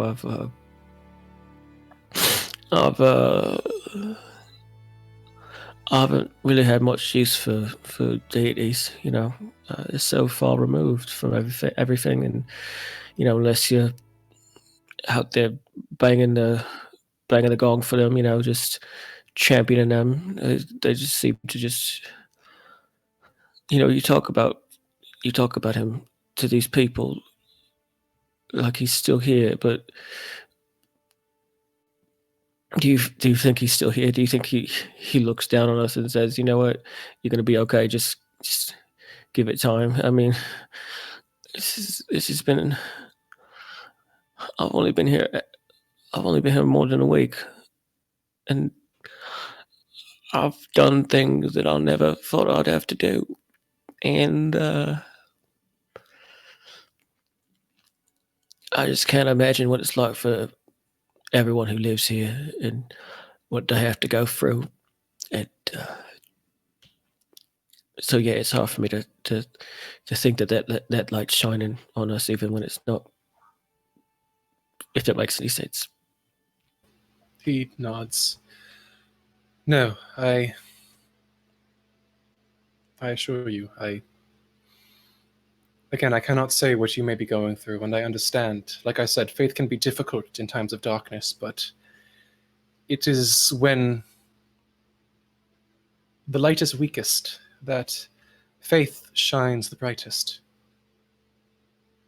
Barovia, I will not lie, has waited a very long time for a new morning to come.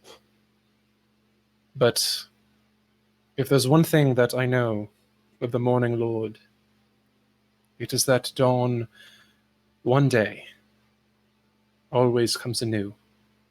For him, for you, for all of us. And though dark skies may seem to cloud all paths ahead, sometimes it is not the light above that illuminates our path, but the light that you choose to cast. Is that fair of me to say? And is that at all helpful? Yeah, I think I pick up what you're getting at. thank you, Father, for just looking at me, the mess that I am, listening to me prattle on. If you don't mind, if you don't mind me staying for the sermon, I won't be no trouble. I'll just stick to the back like I do. But thank you for being in here. At this point, you do hear the muffled sound of voices and footsteps approaching. Lucian looks up from his place beside you, and you can see shadows beginning to move across the way, and you can see the shapes of the Barovian or the Valachian townsfolk beginning to filter their way in. Of course, as I've said, you are always welcome in St. Angel's Sanctuary. Thank you. And Metron, seeing and hearing the parishioners come in, immediately kind of dabs his tears away from his cheeks and rushes up, kind of stands up briskly and nods to Lucian before kind of darting around and making his way to the back of the church. All right. Back at the inn, is there anything more that anyone would like to do before turning in for the night? Wilson is going to pause at the doorway of the room where Amity is, and then just like after a few moments, just shake her head and go back to her room. Earthendeer was going to try and find Metreon, but after he sees that he's not in, he's not going to push it. He's probably just going to stay outside on the balcony. Kiva would just go outside in the front of the tavern and just sort of be standing in the direction of the burgomaster's mansion. If she had a fucking cigarette, she'd be smoking it, just looking that way. All right. Anything more that anyone would like to accomplish? Or will you all be turning in for the night then? Amity crosses her fingers, and it's like, okay, try to dream of finding lots of gold. Yeah. I think there is one last thing. Earthendeer is going to sorry, were you done? Oh, yeah. Oh. Earthendeer is going to take the slightly grubby palmier from the paper in his pocket, the one that Amity gave him that morning, or yesterday, actually, and is going to bite into it. No, I think it was this morning. It was, yeah. Yeah, right. it was this morning. It's been the longest day. The longest day. More than 8 hours, so I don't think you get 2 temporary hit points. He doesn't care. But thank you. And yeah, now he's just going to sit there with the sweet in one hand and kind of take in the sky. All right. So, Metron, as you seat yourself amidst the pews, you hear Lucian beginning to his normal sermon and his prayers as he begins speaking of St. Angel and the safety and sanctuary of his faith and his church, of the light of the morning Lord. But now that you're looking at him for the third time, you notice that there's something that you hadn't quite noticed before that you're not sure how you missed. A very faint quaver to his voice. It's difficult to tell at times, and it comes and goes, but there's a small note of inconfidence that occasionally emerges before diving back again as his prayers continue.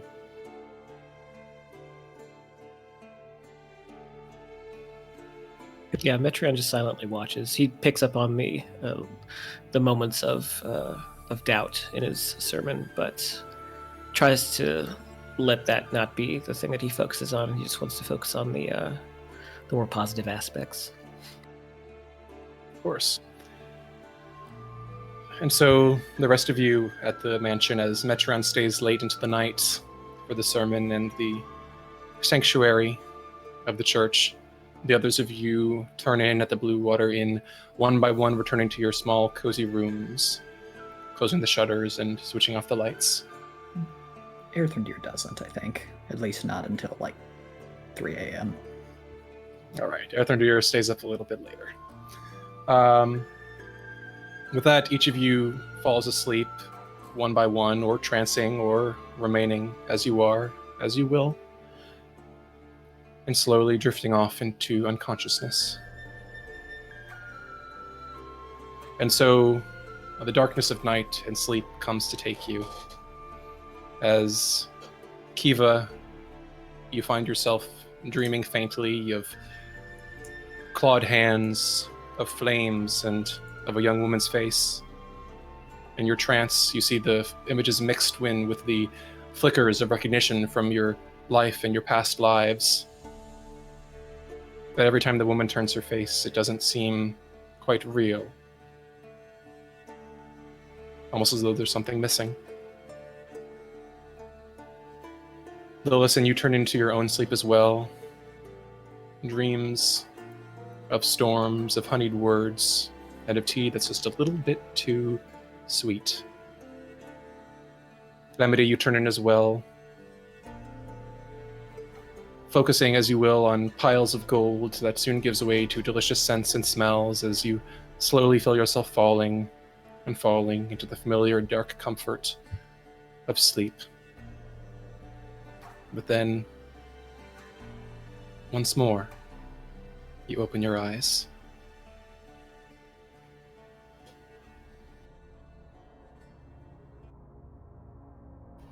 Once more, you find yourself back in the henhouse. Oh boy. You can see now that instead of outside, you are seated amidst one of the pews. You blink and look down at yourself. You can see now that you have paws and reddish fur like the other mice. Glancing around, you can see many white and gray mice sitting in pews along the walls beneath large sunbursts painted in symbolic rendition upon the wooden walls of the small rundown hen house. Glancing to your left at the far end, away from the entrance, you can see the now familiar form of the white mouse with the golden sunburst painted upon its chest. The mouse glances across the pews, and then you catch its eyes flicker nervously to the door. You see once more, as it has been, that it is clearly unlocked, unlatched, and open, and a faint chill wind mists in from the space beyond. Then you hear the ringing of a church bell. Bong. Another ring, twice. 3 rings in all. The white mouse glances up into the space above the henhouse where you can see almost a belfry, a dark bronze bell hanging there as it silences. And as the white mouse glances to the wall behind him, you can see, set into the wall of the wood, you can see an hourglass, taller than any of the mice, set there, beginning to drain, the sand beginning to run down into the lower portion. Strangely enough, none of the other mice seem to pay heed or even notice, their eyes fixated on the white mouse as the white mouse resumes its chittering, raising its little paws and squeaking in its indeterminable animal syllables. And then through the door, you can see, as the cold mist drifts in, a moonlit night playing across the dark grass beyond, until, as a cold hand of dread clutches your heart, a shadow falls over. The church bell rings again, twice this time. Bong, bong. You see the white mouse check over its shoulder again. The hourglass is no longer nearly full, it's half empty, the sand draining rapidly into the lower half. You can hear your ears pricking up, little mousy ears twitching at the sound, the noise of leathery wings beginning to approach. You hear the sound of chittering and squeaks and maddened approaching flapping. And then with a burst, a horde of bats fled into the hen house, each one the size or even larger than any of the mice. You hear chittering and screams and squeaks as the bats swirl and flourish around the interior, biting and screeching. The gray and white mice within beginning to run up and scream in terror as they begin to flood outward, some of them crumbling beneath the bats that weigh atop them, weighing them down. You see the white mouse with a sunburst step forward, its eyes wide, a golden light shining from its paw. The church bell rings once. A final time, a final ring that echoes in your thoughts for a long, haunting moment. You glance and you see only a quarter of the sand remains in the hourglass. And then a thump from above, and the henhouse twists and trembles as you hear once more the great weight landing above it. And then you see and hear the shifting weight as something once more begins to force its way inside, like you've seen the previous dream that you've heard here. You can see a great black form, twisted and terrible with burning red eyes. It bore deep into your soul, and then a massive black form forces its way in, illuminated by the flickering gold at the paws of the white mouse, and you see its true shape. The monster that has appeared, you see it to be a flabby, grotesque bat, far, far larger than its kin. Its back and the tops of its wings scraping up against the top of the hen house, filling the space entirely with deep red eyes and long yellowed claws.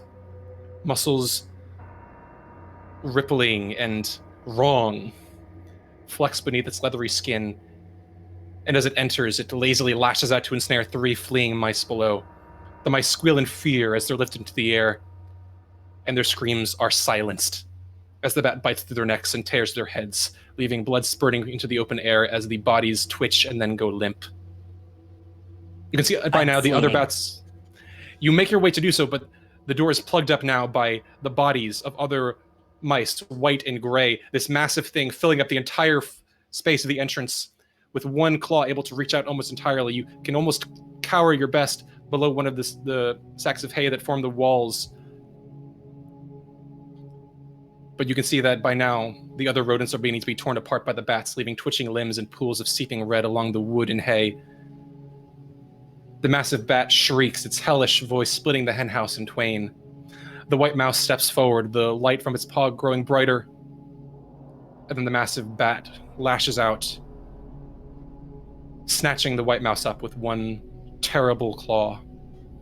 The white mouse screams, the light in its paw flickering out, and the bat tosses it into the air before swallowing it whole, savoring its prey before biting down, severing the white mouse's tail that lands on the floor, wriggling weakly in its place, before the severed tail begins to bubble and twist, with tiny forms shifting below it that then burst into a swarm of tiny bats that scream and fly throughout the space, eagerly devouring and jumping alongside the remaining lingering bodies of the mice that remain.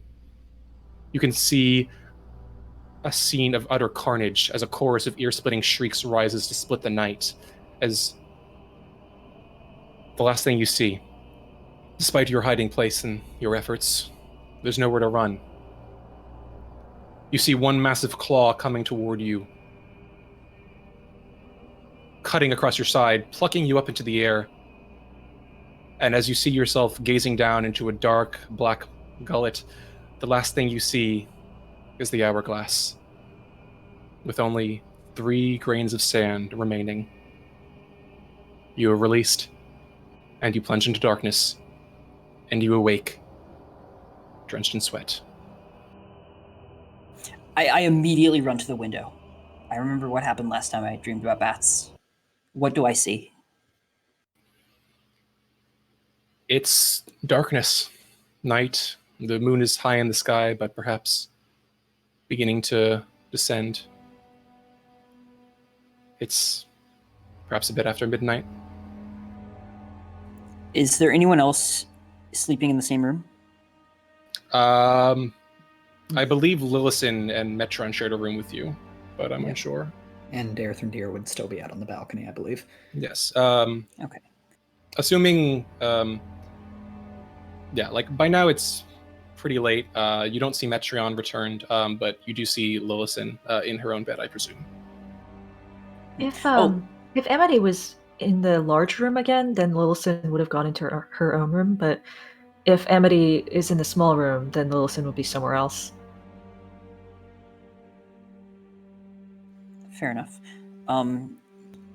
I think she's in not the room with currently a boarded up window. Okay, yeah. If Emily had taken that small room where Metreon had been, Littleson is actually probably on the walkway outside, just like huddled in a corner. Huh. All right. Well, first of all, Amity's gonna pat Metreon awake. Metreon is not currently in the room. Fun. Okay. Well, then Enemy's gonna peek out the door and I guess see Lillison there awake. And is Airthrondir also just Yep. in sight? Cool. If this is how they've worked out, they're probably just on opposite ends. Okay, and she's gonna stage whisper to them, not a panic, but just woke up. There are a bunch of bats attacking. I think it was like a church. Airthrondir kind of jerks out of a stupor. What, when... A dream? You had one of your... like the others? Right, watch out just in case they're descending upon us.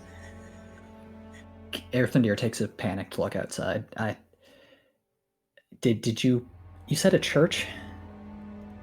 Right, it was a church with a bunch of mice. I was a mouse. It was sort of neat, actually.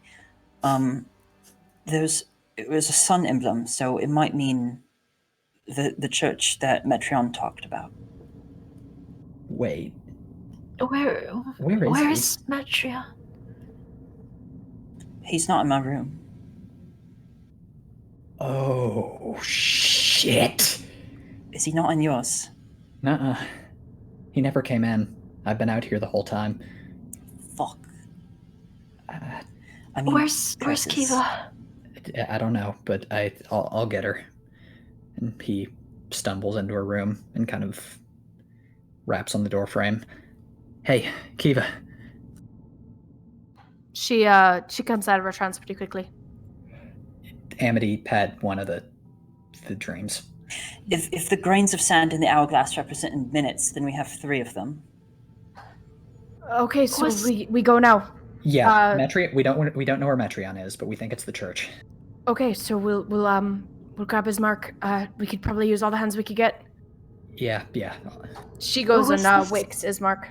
Was this the same dream as the last one? Not the snakes one, the other mouse one. There was another one with bats, and after that one, bats just attacked us directly. But I don't see them doing that now, but we want to make sure. No, but there was one you said that never happened with mice and bats and right. Assuming that, I guess she'll wait to start explaining until we already start running. You know, so it's not like one of those horror movies where people discuss that they should start running for about 30 seconds before it happens. Yeah, sounds good. But if people are making their way downtown, then walking fast. Yeah, walking fast. Then she'll explain. Yeah, there's another one with mice, and I guess I didn't realize it represented the church before, but it's obvious now. And there was a very big silhouette, big shape, but I don't know what it was. Airthrondir almost eats shit as he hears this, barely recovering. It bat shape. DM, it wasn't like a big bat shape last time, right? It was more indiscernible. Yes, the additional detail was only revealed in this most recent dream. Oh, I see. So you're saying this one was like a continuation directly of the last one? Yes. Not a continuation, but a reiteration, and it's extended further than you've ever seen it before. And with more detail than you've noticed on previous occasions. Is it the dream reboot, or is it the dream remastered? Revamped, actually. Reloaded. I didn't see before, but I guess now I know it was a bat. But look, if it's him, if it represents him, then we get Metreon. We get Metreon. If we can, we've got to. If we can. Earthrendir gives Amity a nod. Just like, and kind of, yeah, that's all. Kiva's got her scimitar drawn and she's just like fucking sprinting towards the church. Metreon might not even be there. If it turns out that Metreon's not even there, he's just probably, passed out drunk right now. That sounds like him. Then we just, if it's too dangerous, then we just turn around. I'll send messages and try to find out where he is. All right. Did we get Ismark? Yeah, Kiva, like to. Kiva grabbed Ismark before they left. She was going to go do that. Does he look any recovered at all from his state this afternoon, or? You mean from his wounds, or? Yeah. He looks to have recovered a bit. Okay. With the. Has our boy makeup, had time to spend some hit dice, is what I'm asking. Yes, he seems to be in reasonably good shape. Good. All right. In that case, yeah, Earthrendir is going to try and keep up with Kiva, though she's probably a good bit faster than him. All right. With that, I believe 5 of you do your best to run as quickly as you can across town. The blue water inn soon vanishing behind you into the streets as you pass through the dark avenues of Loki and find yourselves coming upon the dark form of the Church of St. Andrew. You can see the dark stone shape of the church in the distance slowly growing closer and more visible. And as you make your way toward it, are you heading inside? You can see that the street outside is dark and quiet. We've handled bats before, but last time they were followed up. Oh god, maybe we should turn around. Just wait out here. This is a bad idea. No, Amity, it's fine. It's fine. It doesn't look like anything's happened yet. Kiva's going to go up to the front doors of the church, put her scimitar down at her side, and she's going to try to slip her way in, if that's cool with everyone else. Yep. Yeah, at the same time, Lillison is going to pause just outside the church and try to send a message to Metreon. All right. What is the message? Yeah. Metreon, are you well? Amity had another foreboding dream. We're all here. And as Kiva opens the door, and as Lillison sends her message, we will end it here for today. Oh, man. No. Come on! Good ending point. Yeah, God. it's a cliffhanger. Oh, man, yeah. Yeah, we have a month to strategize. Gives this us, one. yeah. I have a all month the to figure out juicy whether or not play. I live or not. That's great. We have a month to make backup characters. This is the perfect time. You know what? You're That's true. Yep. It's time to work on them. I'll be playing Rarethenday, a wood elf who looks suspiciously familiar. I will be playing a new tiefling. This one will be a magenta, though, not fuchsia. So, yes, very different. Get ready to meet my Kenku Bard. I'm going to be playing Kiva, but it's spelled Kiva. I'm going to be playing a character that, like, halfway through, reveals that she's actually Lillison. I wouldn't even be surprised, to be honest. But she's always just been Millicent, and this one's this one's someone else. Yes, this one was the doppelganger.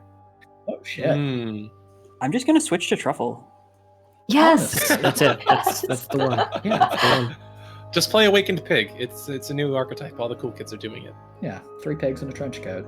Needs to get his sisters. I'm out of Portobello and Shiitake. Shiitake, yeah. Shiitake's the troublemaker. Shiitake does the shit talking. Yes. Yeah, exactly. There we Perfect. He's go. the mouth. Beautiful. All right. Well, as mentioned, we will pick this up, I believe, on January 9th, right? I believe that's correct, yeah. All right. So thank you to everyone for joining us today. We love you all very much. Hope you have a very happy and safe holiday. We will see you all back in the mists in 2021. Until then, beware darker dreams and take care. Bye.